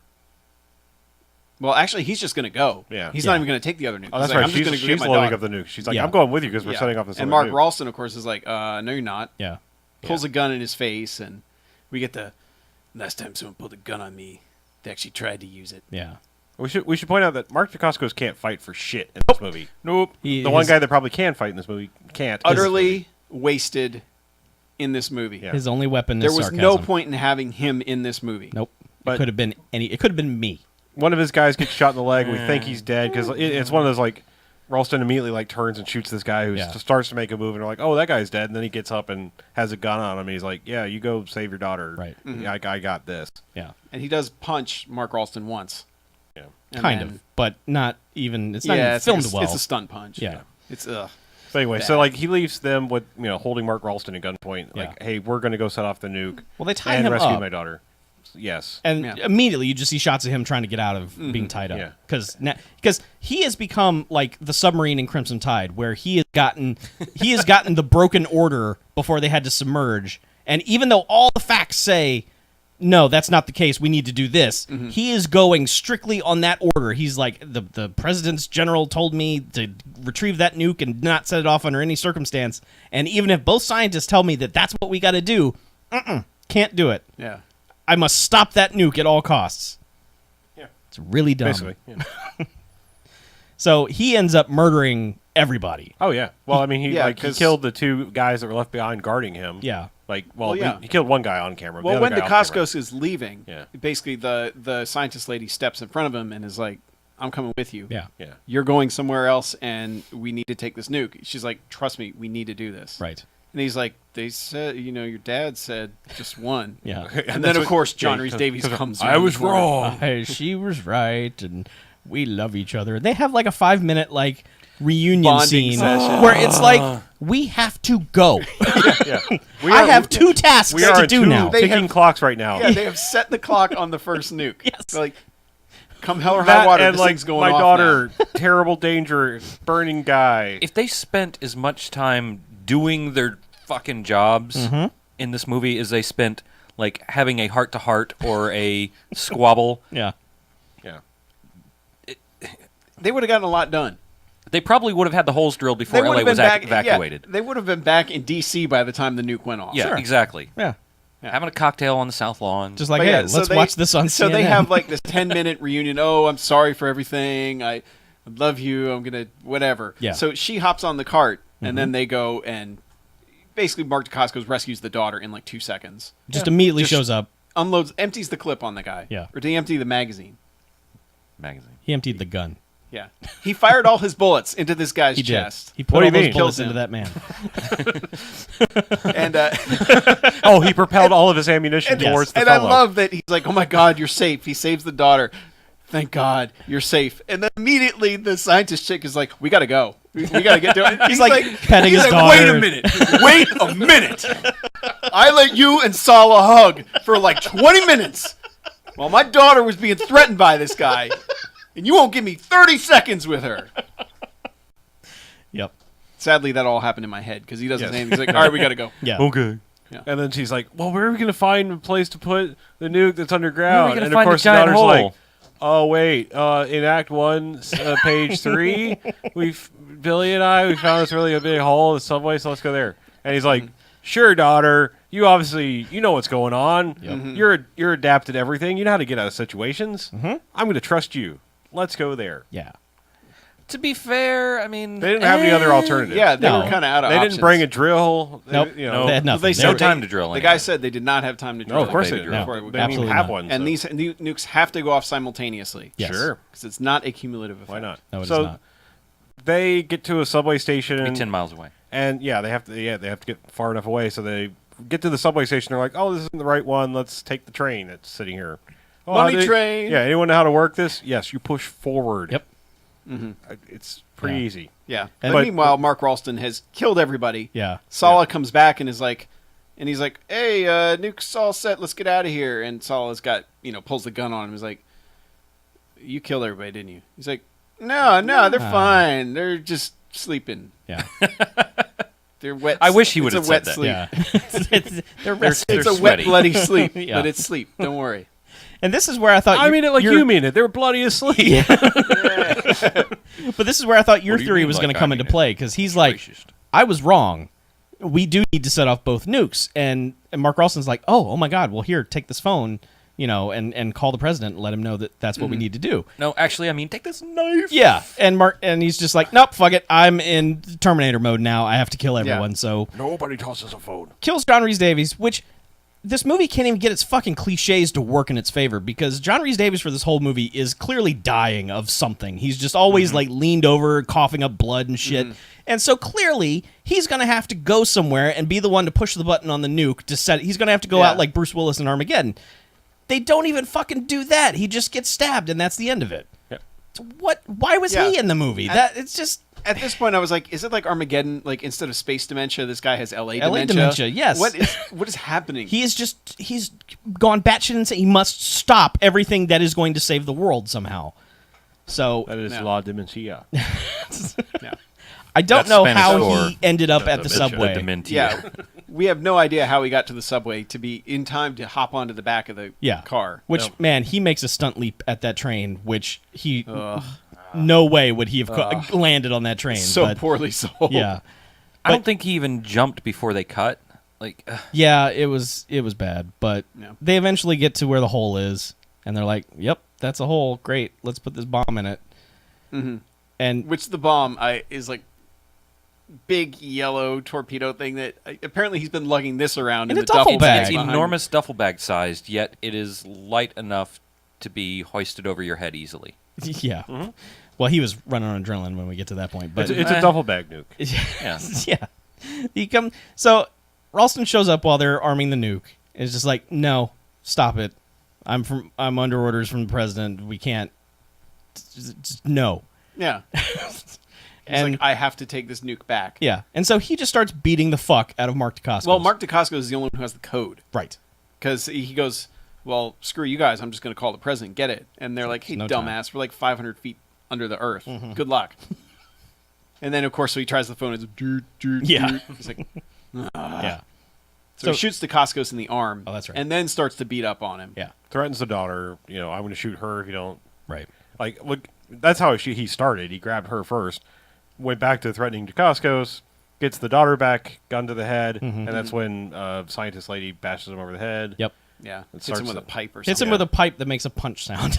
Yeah. Yes. Doesn't even make the good clang. And then, another little bit of a scuffle, and DeCoscos basically picks the nuke up over his head, throws it at him, and throws him through the grate. No. No? Ralston picks up the nuke. and is Okay. going to brain DeCoscos Yeah. with a nuke. Yeah. And DeCoscos trips him, so he falls Yeah. back into the Okay. hole, and the nuke carries him down to the bottom of the hole. I think gravity helped too. Yes. Let's make it. But I'm just saying, Yeah. he goes down nuke first, is what I'm saying. Yeah, but let's Sure. let's note DeCoscos barely fights in this scene. He's basically on the ground getting his ass kicked. I would say he puts up no offensive effort whatsoever. Yeah. It is just basically like, ow, don't hit me. I'm going to say something sarcastic. Ow. Yeah. That's it. So, Why? wasted? Why the fuck Utterly did you wasted. Did anyone even know that he had martial arts training when he was cast in this movie? How could you not? Had they been drinking for all the previous, like, I 20 years of his career? I don't know. I don't but know. Either way, wasted. So Yes. of course Ralston gets a comically edited scene where he's falling down the hole. Yes, he because it does. keeps going to close up of his face, going, "Ah! Oh crap! This hole's really deep.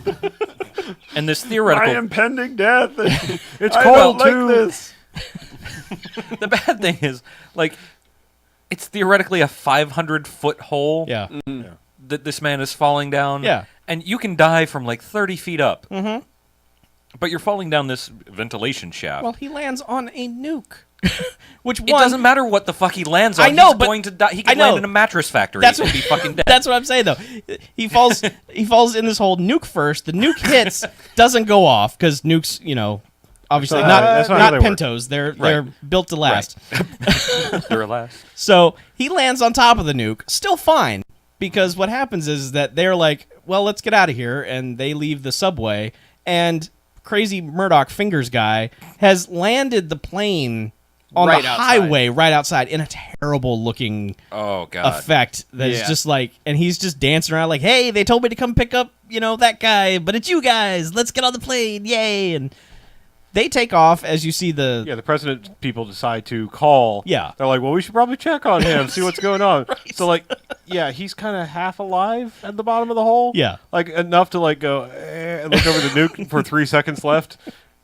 I always love these shots though. When Yeah. somebody like looks at the timer and it counts down, Yeah, it but he doesn't say anything. He doesn't look at the camera. It's like, kind of goes, ah. yeah, and then shot of two terrible, shitty nukes going off in L.A. as the plane is taking off, and everyone's just screaming, just like nuclear wave coming at us, and they're just like, we'll make it, and they do. And then and in DC, they're all like, most of the people are like, holy crap, both of them went off. Yep. Oh man, I guess we're saved. Yeah, But let's the- watch the diameter thing. Yeah. Slow down Yeah. or stop. And again, they're all like, it's slowing down. What? It's ceasing to move as fast as it was before. What? Decelerating. It stopped. Hooray! Yeah, What? and everyone but that general is happy about it. Yeah. The general's like, that general seems pissed he's kind of like, that the world didn't end. he's like, oh, I hope this doesn't get out that I fucked up, because he knows Dacascos is going to come and kick his ass. No, he's not, because Dacascos can't fight. Oh, that's right. He knows Dacascos is going to come and say mean things to him. His twin brother, actual Mark Dacascos, Yeah, is going to okay. show up. There That you would go. be good. Actual Mark Dacascos, his twin brother. This is Mark and actual Mark. Yeah. Nice. Yeah. And the movie just ends with Dacascos and Lady like putting their heads on each other, like, I think oh, actual just- Mark Dacascos is actually named Trademark Dacascos. yeah. Anyway, yes. But they fly away. Movie ends. Yep, pretty Yeah, much. it fades out, and I go, why were they trying to kill them again? Why was he trying to stop everything? Why was the one guy angry about it? Because he had his orders. I don't know. Answer it and let's rate it. We're running way too long for this shitty movie. Yeah, we had a good time talking about it. Yeah. Nah. Doesn't get a Star Grove. Nope. No. Nope. Soundtrack rips off liberally from a lot of other stuff. Yeah. Pretty much. Yeah. From Yeah. all well, Predator. the sound. Yeah, there's some good Armageddon. Predator in there, some good Armageddon, Yeah. just some good general Michael Bay theme hero music. But Yep. Okay, so 3 bags. I really hated this. I hate that they wasted Mark Dacascos in it. I hate that everyone had stupidest motivations for everything that were just random and only plot advancing. And I mean, I can put up with stupid pseudoscience, obviously, but I can't put up with characters just doing random things just so you have some kind of conflict. So many of my pet peeves are stuffed into this movie. But 3 bags. all right. It doesn't get 5 because we actually had fun making fun of it at certain points. Oh, we've seen much worse. I know, but that's exactly, we've seen much worse, but 3 bags. Okay. I would not want to watch this again. I didn't hate it that much. I was almost kind of sitting at 1 jocks the entire time, but when you got to the end of the movie and Mark Dacascos had not done a goddamn thing, I'm going to have to drop it to 1 bag. I'm like, this movie's not great. It is certainly not the worst thing. Capable at times, but generally not. It's one of those movies that you can just sort of put on in the background and look over at it and make fun of it and then go back to whatever it is you're doing. The Mark Dacascos not doing a goddamn thing is inexcusable. Just flat out inexcusable. Yeah. Go ahead. I was gonna say that's pretty much why this movie gets 3 bags from me, because you can put anybody on the screen to deliver some shitty, sarcastic one-liners throughout an entire movie and get punched in the face and look sweaty and slightly foreign. Yeah, put Corbin Burnson in there. I Put mean, anybody, Treat Williams. I don't know, one of those guys who's in all of these things. anyone, literally, even maybe you. Sure, I mean, I was all right in You are- 2002. I would have. Yeah. I would have been an Yeah. okay colonel. you're smarmy enough. Yes, I am. But, man, even as junky, shitty pseudoscience movies go, this one's fucking rough. Rough. And I love the core. And this is like the dumb surface version of the core. So I should love this. But there's no heart to it. No. It's bags. Yeah. 3 of them. I'm very much like you. I was thinking that I was out of 1 jocks for this movie because I actually kind of like the weird little ragtag, like stupid pseudo A-team thing they try to do at times. Mm-hmm. The problem is that there's too much bullshit that drags it down, and in Drags talking it down like a nuke in a hole. in talking about it, I'm realizing that most of the conversations are like watching that couple that you were friends with that should break up but never does. So they're just fighting and then making up and fighting and then making up, and it's like, just fuck off. Yeah. Like, both. I don't want to hang around either one of you. Even if you did break up, I'm done with both of you. Right. But so yeah, I've got to drop it down into bags territory. I think it's still only going to get one bag for me. There's little moments in this movie that I like, and I do like Ted from Scrubs being weird hippie Murdoch guy. That was fun to me for some reason. Yeah. And a couple of his other cohorts get a couple of moments, but yeah, Mark Dacascos is completely wasted. I mean, three of the bigger people in the movie just did not need to be there at all. Yeah, Rutger Hauer didn't really do much Rutger Hauer-y stuff either. No. So yeah, one bag. Lieutenant Harris was appropriate in his role. Yeah. Oh yeah. He's He's fine. That's fine. That's Absolutely. the only good casting decision in that movie. Yep. Mark Ralston. Even Mark Ralston. yeah, that yeah, guy. Mark Ralston. You got exactly what that guy does. Yeah. Yeah, You're always were an asshole. I was enjoying it more than I should have for a while, but yeah, by the end it was just like, oh no, just no. Well, we kept thinking there's got to be a fight. He's gonna have to roundhouse kick someone in the face. Oh yeah. Yeah. And he doesn't. I was hoping he'd be like. I don't think he Like- doesn't fire a gun either, does he? He doesn't do anything. No. He No, shoots he- the he one sh- dude. he shot- He the shoots dude. burn victim. Yeah, burn victim. Oh yeah, okay, he does. yeah, He okay, unloads right. his gun. He empties a clip. Magazine. He expires a magazine. There you go. My subscription is expired. Yeah. This is your complimentary copy. subscription Please come back to us. Burn Victim Monthly. Here's a free hamburger Salve phone. monthly. All right. I think we've talked about this enough. Let's take a break. All right. What? Free hamburger phone?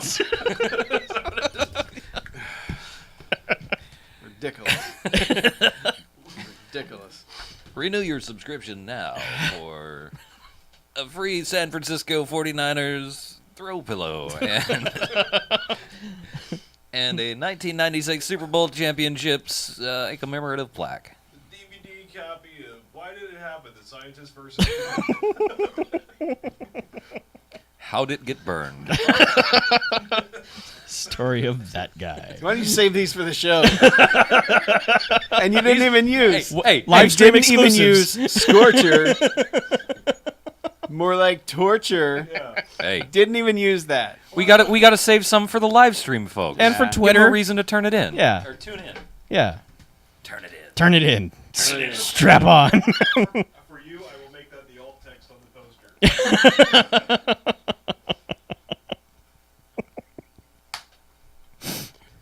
So you see any movies, Chuck? kind of. Kind of. Kind of. You watched Scorcher. I did. I watched Scorcher. What else? What else you see? Kind I'm not going to talk about the Three Stooges. Oh, you can just say how much you hated it. Nope.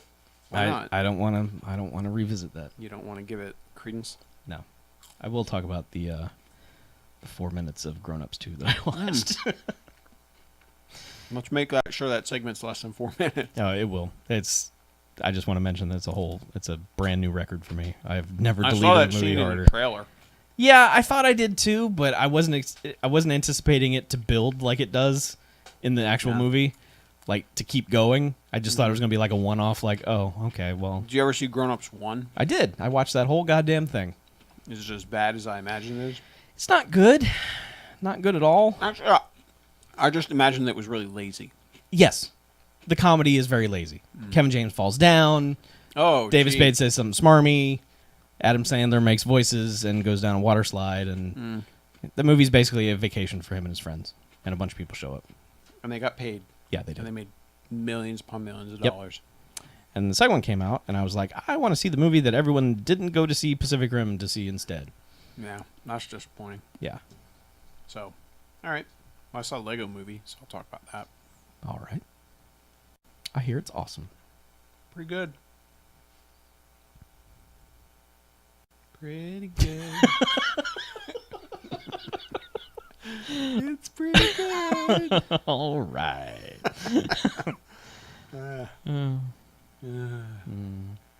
That's funny. Yeah. Man, I'm disappointed that we've already burned a shitty one for March to Costco's. Well, I figured if we were going to burn a shitty one, let's do it early. Yeah. Because you don't want to make Only the Strong be like the saving grace. Like, oh, God, please be good. Because then your expectations get way too high. So Yeah. we'll have to... Well, he better be doing martial arts next week. That's all I'm saying. Okay, well, we will see to it. We won't watch that one where he's a scientist, because I'm pretty sure that means he won't be doing anything. No, I want him to kick ass and take names. I kind of wish we could watch Drive again. That movie was really, really good. It was. Drive's awesome. Mm-hmm. I'll be right back. Stay tuned. Scorcher. We could just watch Iron Chef episodes.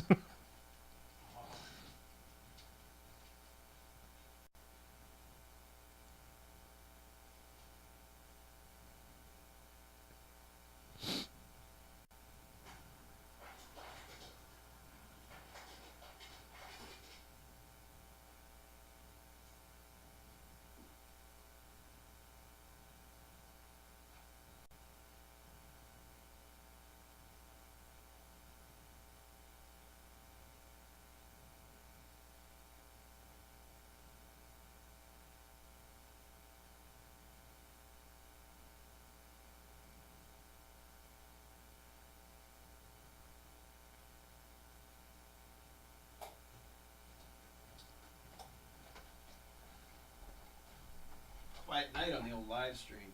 Is it? Yeah, not much going on there. Oh, that's right. You don't have a computer. Nope.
So I was actually pretty close to talking the wife into letting me buy an Xbox today. Yeah. It was close because it was the $100 off with Titanfall, Uh-huh. and I'd already, I'm at 200 saved up Mm-hmm. from my daily cash Don't do it. slush fund. Mm-hmm. But Should get one. then the I checked in, the deal was gone. Ah. So Don't do it. eh, You should totally do it if you like video games. I'll do it. They've got all the exclusives I want to play. That's the difference. Damn right. What now? Xbox. There was that Xbox. glitch or whatever it was that was $100 off. The $3.99. Yeah. But by the time I So tried, that was a glitch. it was something. I don't think everyone- I don't think all versions are guaranteed to get Titanfall unless it was like It was- Amazon it was That that was one. the Titanfall edition. Yeah, it was from the Microsoft Store, which I swore I'd never buy from again. Never again. And you didn't.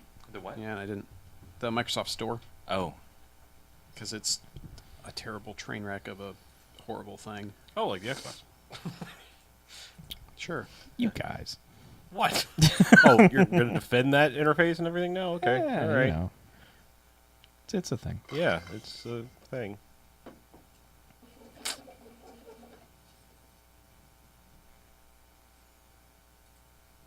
Oh, I got a new email. Yep, I flagged it. Oh, I just accidentally unflagged it. Oh, Sorry.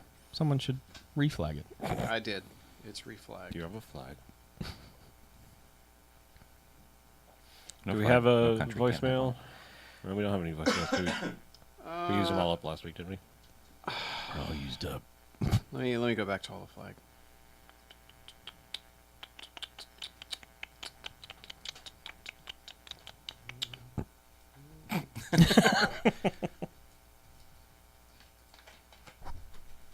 Mm.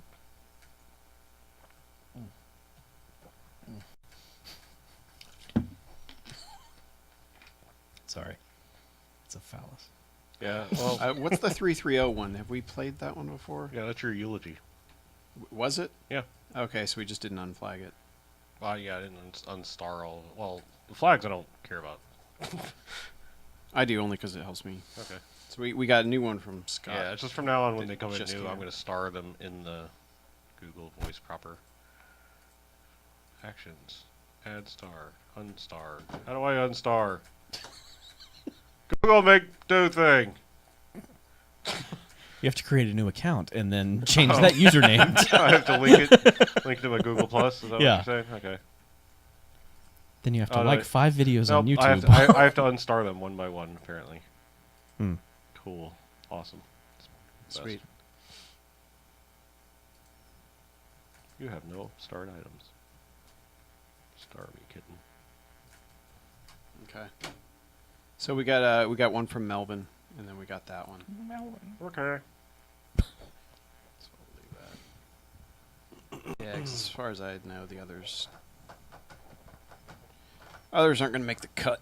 So, because I'm probably the only one that would remotely give a shit, someone's mentioning the Veronica Mars movie. Did anyone else hear the thing like you can not go to a theater and see it? Like they were going to offer it video on demand, like Yeah. same time. I heard that. Okay. I did. I heard it. All right.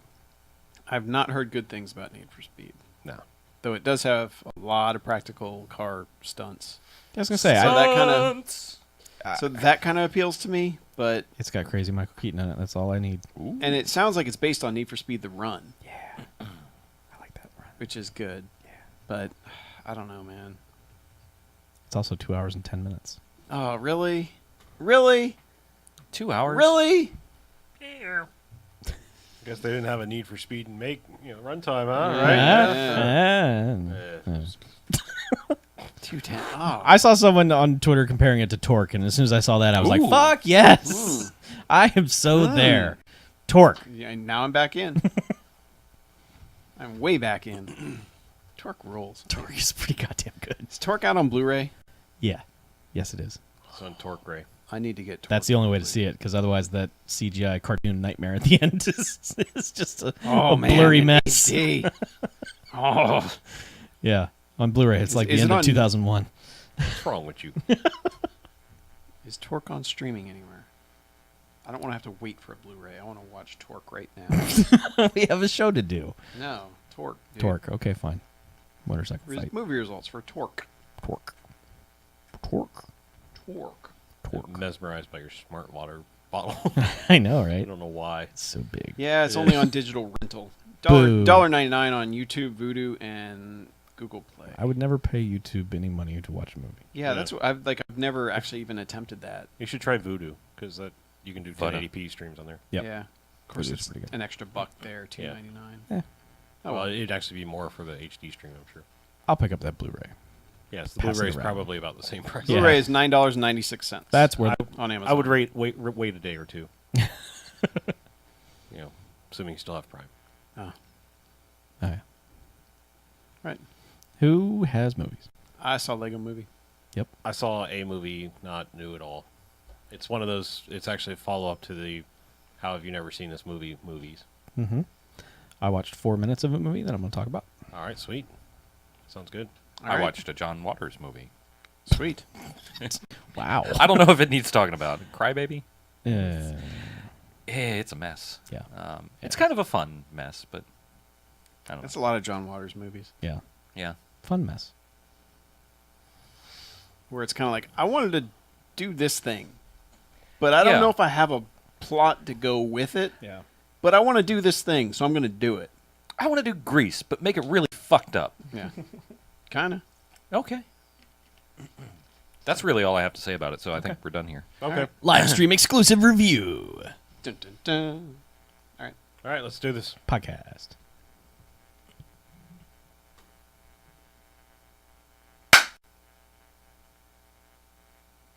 All right, and welcome back. Hey! Hey. BMFcast. BMFcast. Let's say we talk about more movies. That sounds great. If you insist. Okay. I mean, you know. You guys ever seen True Lies? Yes.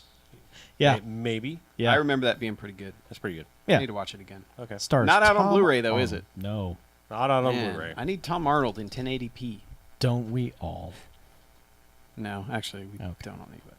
I saw Lego Movie. You mean the Lego the movie? Lego movie in 3D. In fact. Wow. Ooh. Whoa. Yeah. Well, it was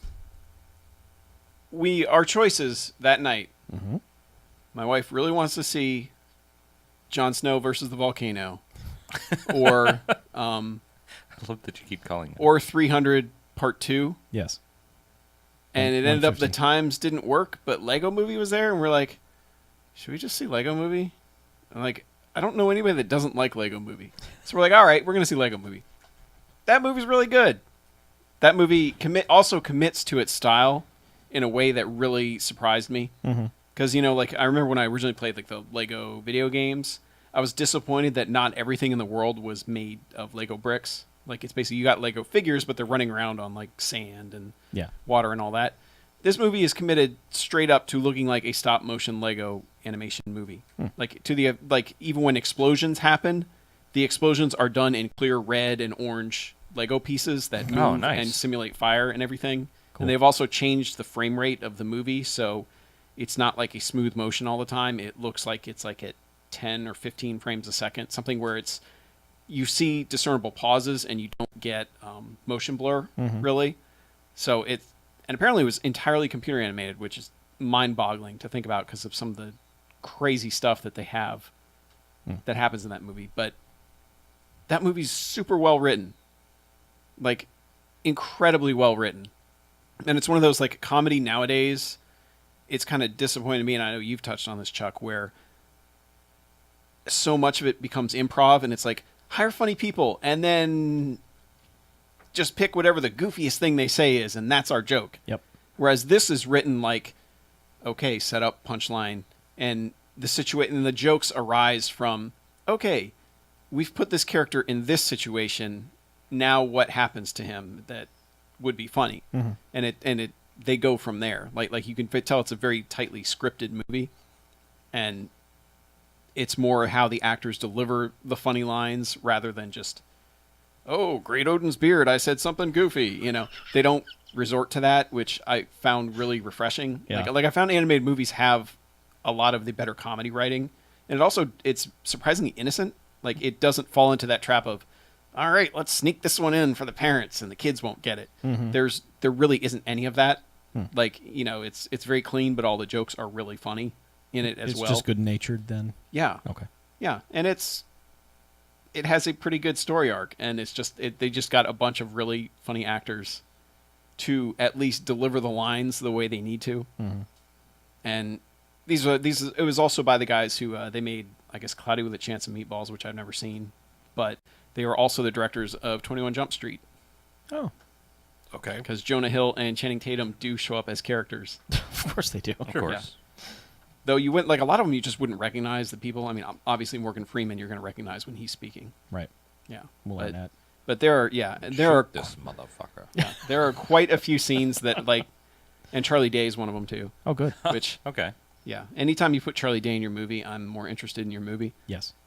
But there are about 3 scenes where I was literally doubled over laughing so hard at what they were doing, and they just keep pushing them. That they're great. That movie's really great. Like I don't know what else I can say about it other than it really commits to what it's doing, style wise, and it does not feel like a giant commercial for Lego, which was the only thing that I was prepared to be ready for. Right. And I guess if you look at it in a really cynical light, you could see that, but it's so well written and so well executed that it didn't strike me that way. But yeah, I really, really enjoyed it. I will probably... Scott in the live stream comments wants to know, how many blocks would you give it? I gave it 4.5 blocks out of Okay. 5. Oh, we could do half scales on blocks, not Yeah. jocks. and Blocks bags? is a free. Well, because you have, Okay. the Yeah, you have regular the- size sure, and sure. the ones that you can never get apart from the other Right. ones. I know on letter boxed, Letter blocks. letter blocks, I gave it 4.5. Okay. I mean, it's not like absolutely perfect, but it's really good. It's really enjoyable, and it's like 90 minutes, so Sounds like you chose wisely. it hits all my criteria. Yeah, it sounds like we're probably going to end up seeing 300 this weekend. So Oh, we'll see. someone has to. Yeah. Matinee prices, of course. Yes, of course. Yeah, but I just Anybody ever see that trailer? The one Matinee with- prices? No, Oh. no, the one with the war pigs. I don't think I saw that one. That's such a good trailer. Like I was like, okay, I'm back on board with this movie. I was like, why did I think I didn't want more 300? Yeah, apparently Eva Green makes it worth seeing. All right. Like it's weird with her that she's become like the best part of so many bad movies. You know, or like movies where just like there's not much enjoyable aside from her performance. Right. And it's like, how come she hasn't kind of broken back in and been in something big? You Yeah. know, she's in stuff like Dark Shadows and this, and well, I guess she'll be in SimCity because she's what's her name in A Dame to Kill For. Oh, yeah, I don't know. Yeah, the main one that everyone's like, who the hell are they going to cast for Yeah. that? So Okay. so we'll see if that happens. I know I mentioned it last week, but I saw 12 Years a Slave. That deserves to win the Oscar.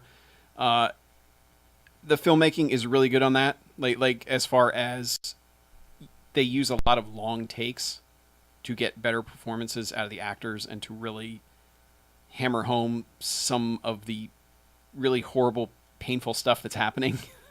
And that's a big part of the reason why I don't think I ever want to see that movie again. Mm-hmm. Because it is very effective at putting you in that situation along with the main character. And it's rough. But that movie's biggest problem is it has a lot of famous actors as plantation owners, and it's incredibly distracting.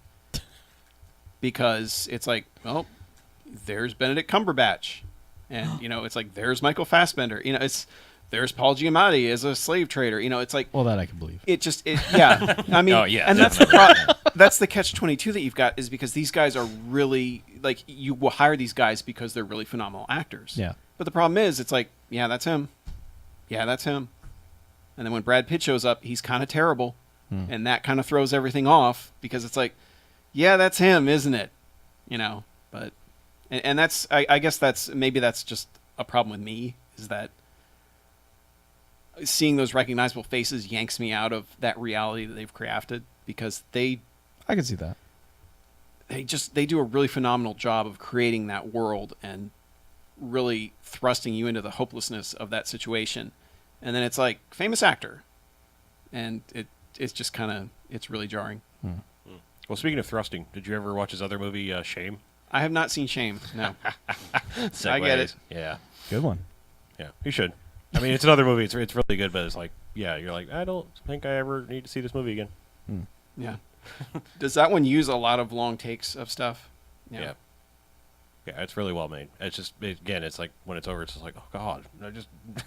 Yeah, and it's one of those where I still feel Cuarón was the best directing job this year, but I would not have been disappointed if Steve McQueen had won it, because I think that his job was, while technically not as complex, like I think with Gravity, Cuarón pulled off like a lot. Like the degree of difficulty was way higher on what he was doing, but I think Steve McQueen did a phenomenal job as well. It was one of those where I was like, if he had won the Oscar, I'd be cool with it. I'd be like, Cuarón should have won, but I could acknowledge that there's definitely merit to what Steve McQueen did with that movie. Well, I think this was one of those years where they were like, we have two really fantastic movies, do the split. Yeah. You know, I think that's how everyone looked at it. Yeah. So, yeah, the two big winners are the two that I mainly saw, and I have no argument with either of them. The stuff they won, and the girl, I'm not even going to attempt to John Travolta her name, but she was really good as well. And it's one of those cases where I didn't recognize her, so I could buy completely into everything that she was doing in that movie. But yeah, she definitely deserved the Oscar she got. Cool. Are you going to talk about the movie you watched part of? No, you go ahead first. Really? Yeah, because you watched the whole movie. You got me curious now. Well, I'll tell you in a minute, but you watched the It's whole probably movie. newer than what I watched. Just tell me. Okay, so we had the question last week of movies we're kind of ashamed that we never saw. And a little bit of, truth be told, what sparked this and made me go, yeah, I still have never watched that and I need to, is I was catching up on watching Archer. And I was like, fuck me, I've never seen Smokey and the Bandit. Really? Yeah. What? I've seen Cannonball Run. I've seen lots of other Burt Reynolds things, so I get it. I get 70s Burt Reynolds, but I've never seen Smokey and the Bandit proper. Wow. That's shocking. Yeah, to me. okay. So there you go. So Okay. I was like, fuck yes, we're watching Smokey and the Bandit. Let's do this. Goddamn right. Fuck God yes. bless Hal Needham. Holy shit, dude. That movie is great. Rest in peace. Taken just too soon. Nobody made movies like him, where it was just like, crazy ass stunts, and like nowadays it feels weird and off-putting the conversation style that people have in those movies, but I love it because it's refreshing. It's so different. It's that like it feels just not real enough to be fun, but not so real that it's like nobody talks like that. Like I could see super clever, or I don't know if clever is the right word, but super witty people saying these things like they say in his movies and stuff, and just like I mean, for what that movie is, it's so great and compelling. Like watching him and Sally Field in the car and stuff, and it's just like, yeah, this is great. You watch anything other than the mustache in the car? What's that? Nothing. What?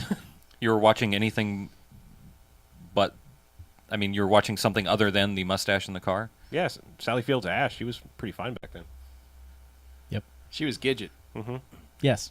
That's No, right. I mean like really. Like Jerry Reed is really good at it. Yes, I mean, he just is. like I mean, God, it's all so good, and like I cannot believe like the Jackie Gleason things that he said in that movie.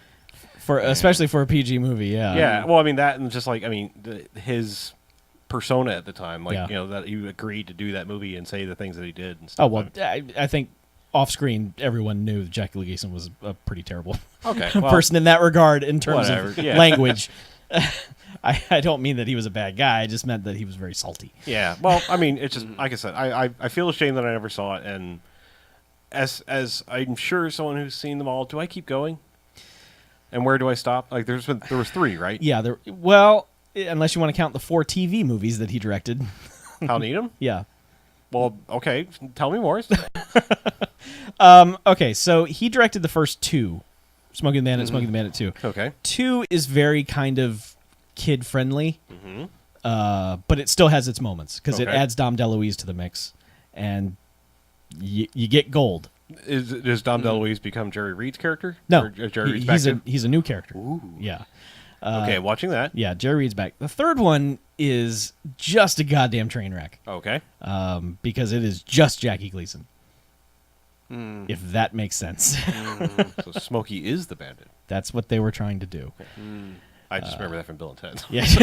Yeah. That was the charades Right. that they were playing in heaven. And then there are 4 TV movies. Pretty much no one's in those. But he directed all 4 of them.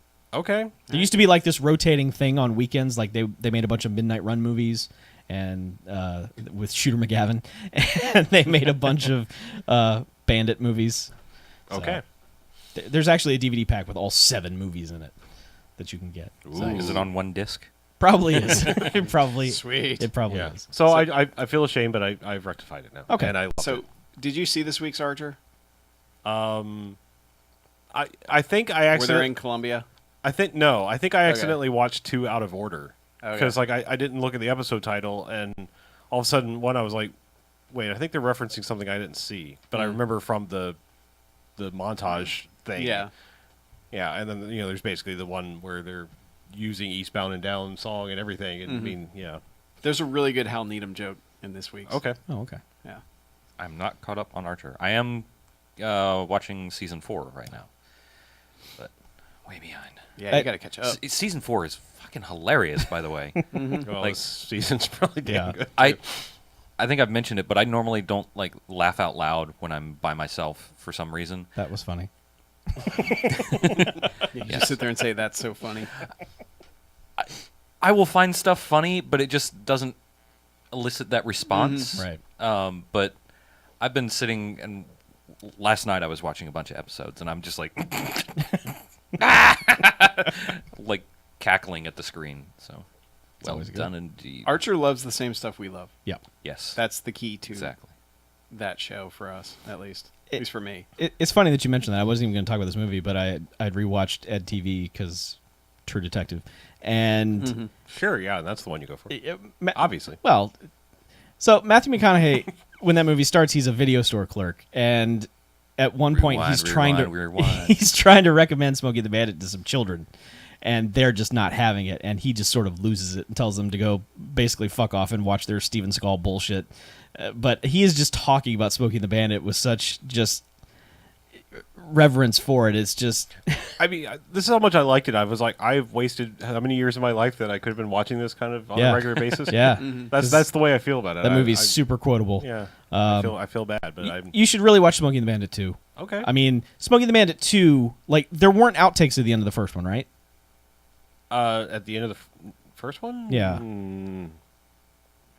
I thought there were. I mean, I don't think there were. I know No. there were in Cannonball Run. no, there weren't. But Smokey and the Bandit 2 is almost where that trend started. Okay. Of putting outtakes in the closing credits, because that's where Anchorman even steals one of they its steal outtakes from.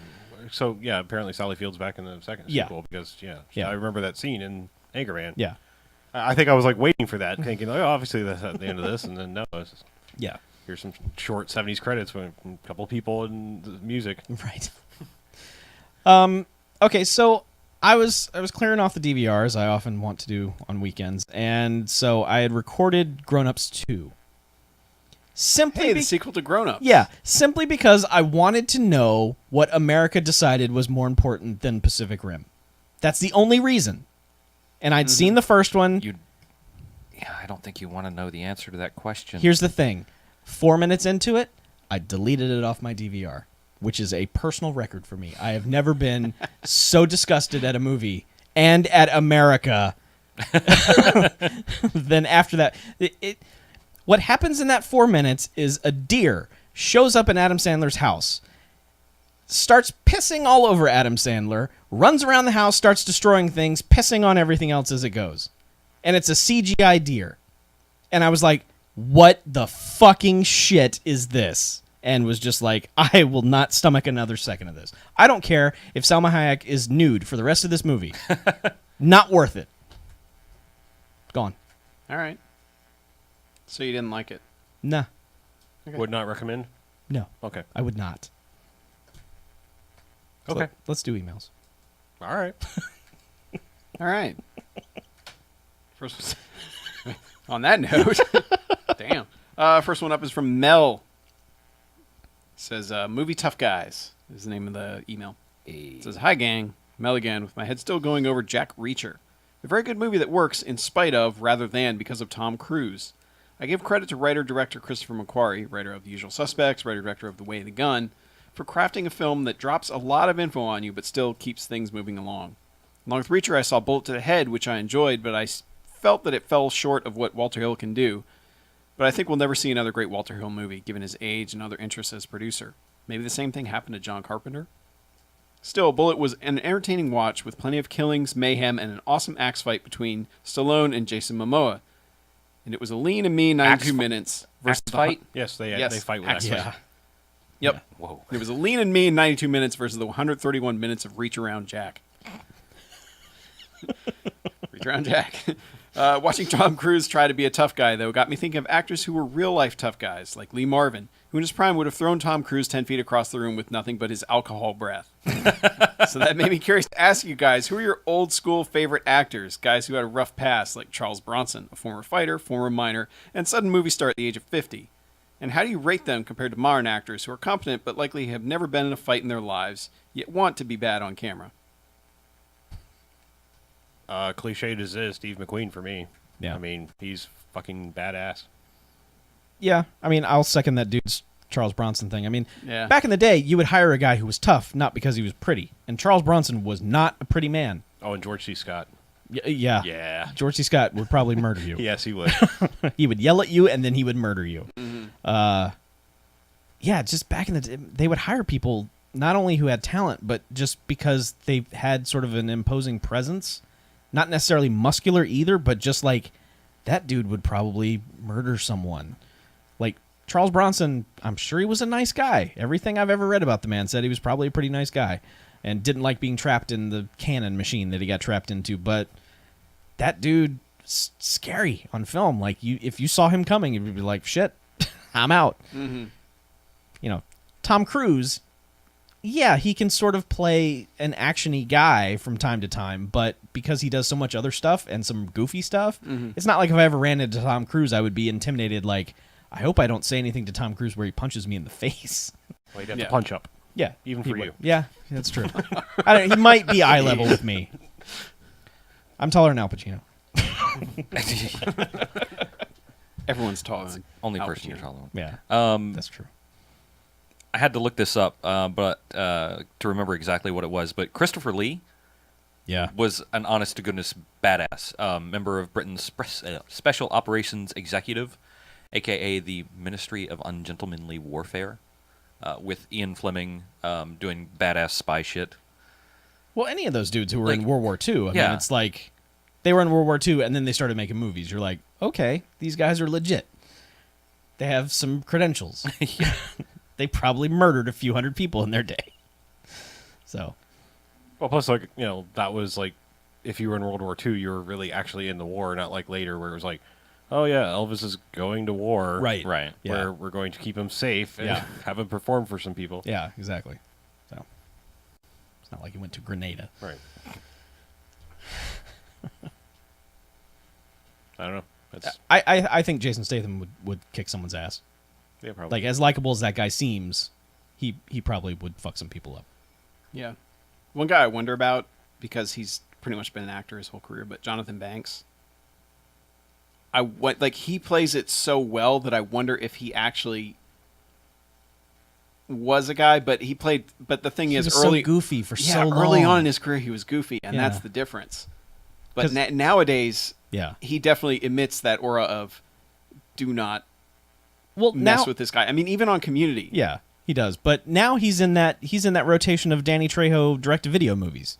He's like in those now. He's starting to do those things, and he's scowling on the cover, and it's like, okay, he's become that kind of like Lawrence Tierney, Reservoir Dogs guy. You know, he's gruff, angry guy. Whereas, you know, like you see Gremlins and all the early goofy movies he's in, he's goofy. I know. And that's why I wonder, it's like, did a switch flip or something? Did he I think. go to Cambodia and learn the trade over there or something? I mean, what happened?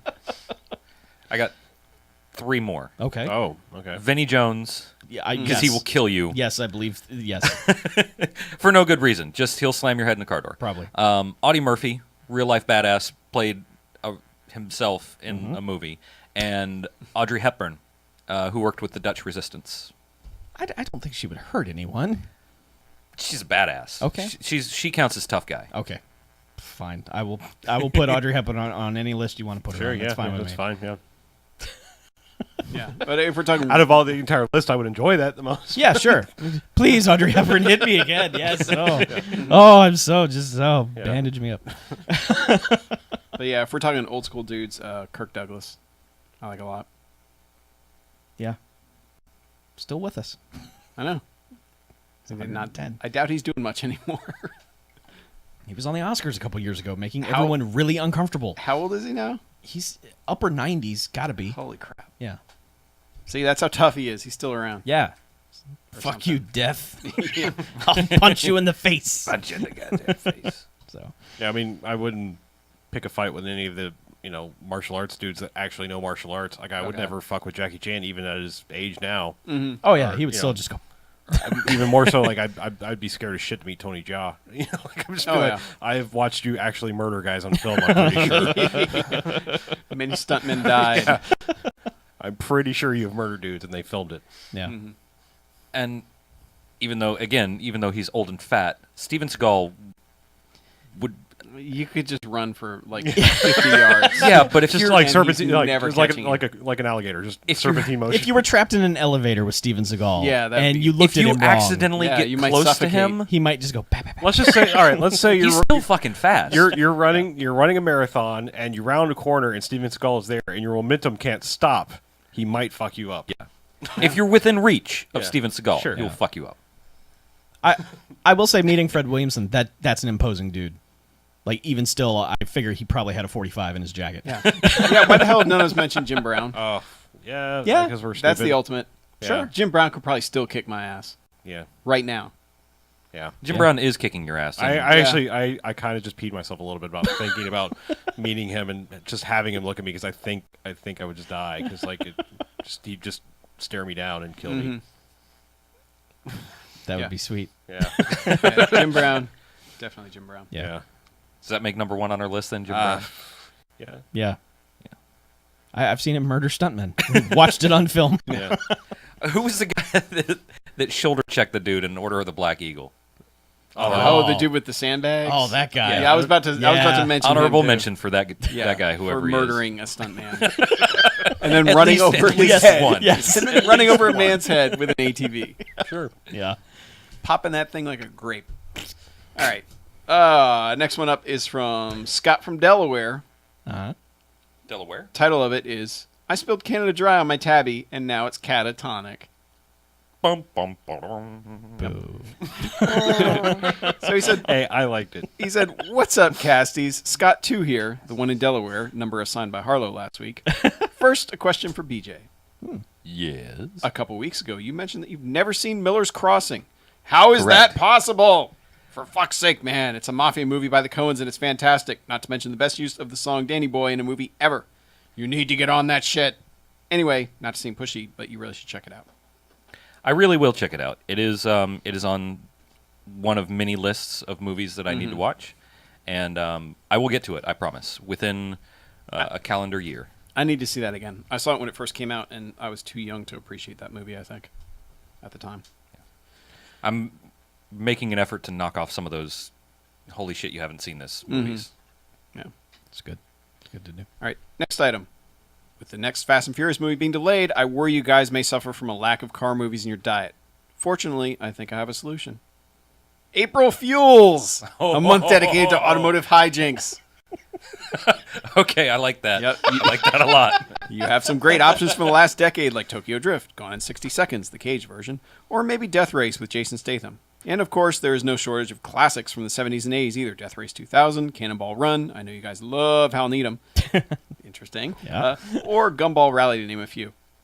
There are plenty more titles out there, but I'm exhausted and don't want to burn out trying to list them. That said, I'll shift gears and end this transmission before you tire of all these car puns. Oh, I get After it. all, I don't want to drive anyone crazy, so I'll stop. God damn it. Scott 2 out, sent via Morse code.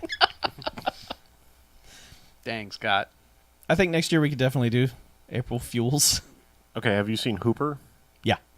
The stunts in that movie are insane. Well, The it's- people had to have died. Well, he's mentioning, there's a Scott mention, I'm assuming maybe same Scott, I don't know. Okay. Mentioning Hooper and just the description: Burt Reynolds, Jan Michael Vincent, Adam West, and a Trans Am with a rocket booster. Yeah. Yeah. Mm-hmm. That's kind of like sold, and sold. Yes. You should definitely watch Hooper. Okay. Well, I mean, is it BMFcast worthy bad or? I think the thing with Hal Needham is like it has to like transcend into complete and total utter goofiness like Megaforce. Yeah, no, it doesn't do that. And he didn't direct that, did he? He was just a stunt guy, right? No, he directed Megaforce. No, okay, I know sometimes he's Yeah, just no, a stunt coordinator. yeah, no, he totally directed Megaforce. Okay. Yeah. Hooper is stunt movie. Okay. It's just like stuntmen doing stunts. Oh, all right. It's like, hey, you're a stuntman and I'm a stuntman and let's go do some stunts. Yes. Yeah. Well, if you tell me it's not BAMFcast worthy, it's getting watched soon. By all means, watch it. Okay. Soon. I Because yeah, I need that. okay. I would watch that before Smoking the Bandit. Too. Okay. That one's pretty good. Yeah, April Fuels. That's a good idea. Yeah, That but is- we already have April. No, I'm not saying this I year. think we've only got. We're not going to have that many. I don't eight think movies. there will be an April too. Yeah. Are we I'm doing just throwing it out April there. this year? Yeah. Okay. We're doing April. In place of Dogust, because obviously no one wants to do more dog movies. No. I think after we do 4 ape movies, it'll be like, done. This That's I love that my this is feeling. all of an excuse just to do like Spy Mate and Yes, one of the most extreme primate. Yeah, Yes. it's one of those. and All of those. those Tony Danza gorilla movies. Are you gonna do Ed? Because I wanted to see Ed for years. We could probably do Ed. I would watch Ed. Or Dunstan checks. Or Dunstan checks in. April. Dunstan I've actually 2. seen some of Dunstan. I've never seen any of Ed. We could actually do a April Fuels crossover and do the Cannonball Run movies because Jesus. Clyde is in both of those. Too much pun for one. Yeah. Maybe just work that in for one, not the whole thing. Whatever you say, dude. Okay. All right. All right. Last minute email came in. Hey, Scott from Dallas. Hey! Scott number 1. Yep. Says Scott one. yeah. Scott 1 versus Scott 2. first. Says saw a movie at Almo's monthly VHS night last night called Cast a Deadly Spell. It's an HBO movie from the early 90s. It's like a 40s film noir detective film where the detective doesn't use a gun. Except, instead of not using a gun, this detective refuses to use magic. Everyone else, though, uses a ton of magic because it was discovered after the 1930s or something. Anyway, the detective, named H. Philip Lovecraft, has to get the Necronomicon for his rich client after it's been stolen by a magic crime boss. Features a bunch of that guys, including Fred Ward and the scientist from the second Ninja Turtles movie. Decent movie, but bad enough for your podcast. Rather enjoyable, goofy special effects, but a nice atmosphere. Definitely check it out. Crash and Burn, Scott from Dallas. None of us have seen Cast a Deadly Spell. No, Nope. not even ringing a bell. No, my video store had it, and it was always a very prominent box that I would always see. I just never got to it. But I can see the Fred Ward cover of that movie in my head vividly. If you go on IMDb, you will see it. Mm-hmm. That is a terrible cover from the producer of The Terminator and Aliens. From the producer? That's what it says. Okay. The comedy detective thriller with special effects. And there's a little magic wand between. I like when movies announce that they have special effects. Yeah. Ooh. Entertainment Weekly says, a great way to spend an evening. Well. USA Today says, imagine Who Framed Roger Rabbit with witches and zombies instead of tunes. I just did. Yep. There it No, is. I You don't know have what to you watch saw? the- Cast a Deadly Spell. Okay. Like, I'm kind of astounded at how terrible this cover is. Like, it's How does it compare to mesmerizing. Space Jam? I don't know. There's no cartoons in it. I bet it's, If you're going by covers, Space Jam's cover is better. Oh, But this one is mesmerizing. what about bad. websites? well, I mean, you know, they compared it to CastADeadlySpell.com. Who Framed Roger Rabbit, or Who Framed Roger Rabbit, so it must somehow compare Who to. framed the Roger? Who framed that? Who Framed the Roger Rabbit? Oh! Eh, Who framed the Roger Rabbit over here? over here. Over here. Was it you? Did you frame the Roger You Rabbit? frame- God, this cover, I can't get over it. You're gonna have to. You're gonna have to move on. Time Just to- to put it No. away. Put it away. Put the cover away. Bury. Don't look at it. Don't look at it. Cover your eyes, Marion. It's like Medusa. Just don't look at it. No, it's too late. You can look at it in a mirror and you'll be okay. Yeah. Just use your shield. It's like that Yellow King play. If you read it, you go insane. Yeah, see, it's kind of this can't- covers the same thing. Just can't do that. I'm not the same anymore. Oh. Wish I remember. It's cast a deadly spell on me. Ah. All the So- jokes. So Catatonic. You guys got anything else? we got contact information. Yeah, that's all I got. And actually, he's got it. That's right. Boy, do I. In spades. Contact information, as you may have noticed lately, is super easy. Just go to the website, BMFcast217. Look on the right-hand side. There are a bunch of buttons that will lead you to all our social stuff. Facebook, YouTube, iTunes, Sure. Stitcher. Stitcher, for all of your relevant mobile devices. And Listen to our Twitter. show about Scorcher on Stitcher. Listen to some Scorcher, Torture, and Stitcher. And then talk about it on Twitter. Huh? Yeah. Say it again. The other thing you can do to get in contact with us is to give a call to the Garfield phone, the one, the only BAMFcast hotline, 9105-JOCKS-BMF or 910-556-9263. Garfield is laying by, waiting to take your call. Keep them short and sweet, those voicemail messages, by the way, or we will find you and kill you. Not No. true. We just won't play your voicemail. Yeah, it just won't get on the air. Yeah. But we may laugh heartily Hmm. and then eventually stop it if it goes over 3 minutes because we get bored easily. We're like cats. Well, do you know what's happened to the people who have left us really long voicemails? I don't. Sometimes we've chastised them into not calling them ever Yeah. again. I do. That may have happened once or twice. I remember some regular callers who I haven't heard from in a long time. I remember a few. We're kind of mean. Yeah, But call us anyway. Yeah, we love you guys. Because obviously you who out there who haven't called are witty and Yeah. brief. Yes. Witty and brief. I'm witty. I'm brief. Treat your email like Twitter. I'm witty and pretty and brief. Witty Yeah. and brief is our. Yes. Treat your voicemail like Twitter, please. Yeah. You can Get only your use zinger and get out. Yep. Yeah. Craft it well. Well, speaking of getting out, let's do that. Let's Oh. go. All right. Let's get out of here. I'm Harlow. I'm Mackie. I'm BJ, I'm Chuck. and this is Bamcast out. Motherfucker.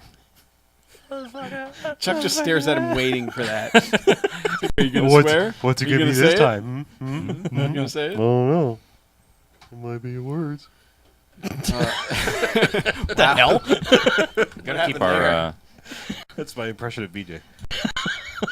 Wow. it Pretty good. Spot on. It's almost it's almost like Walt is here. Yeah, that's worse. That's worse than Walt's impression of me. All right. I don't know.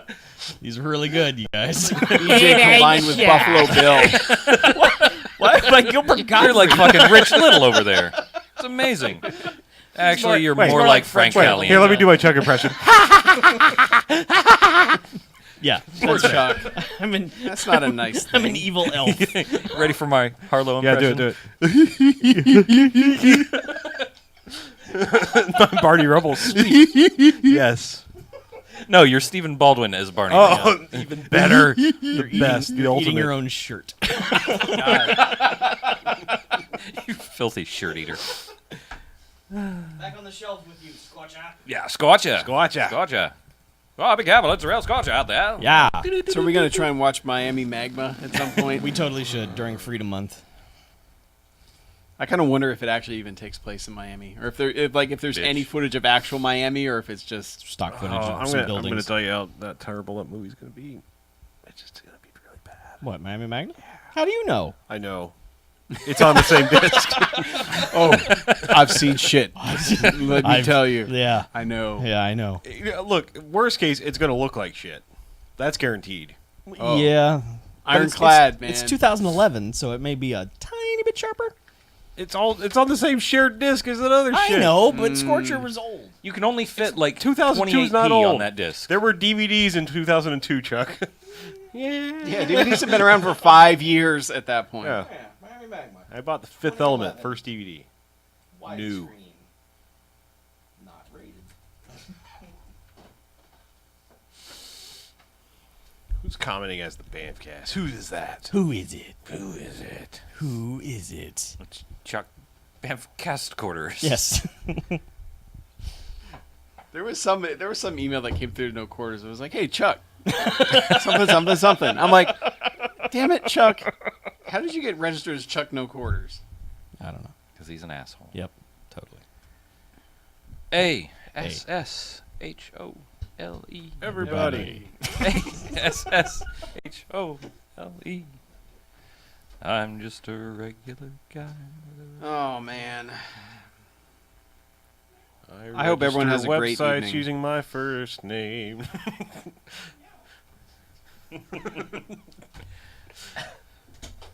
Right, that clears everything up, man. Get off with this. Bye, Internet. I robbed a bank. Are you Vinnie Jones now? No. I'm Brendan Gleeson. Oh, that's right. Brendan fucking Gleeson. I robbed the bank. Oh, robbed the bank. Fucking Bruges. Fucking Bruges, eh? Robbed the fucking bank. I don't even remember what movie that was that I kept doing that on.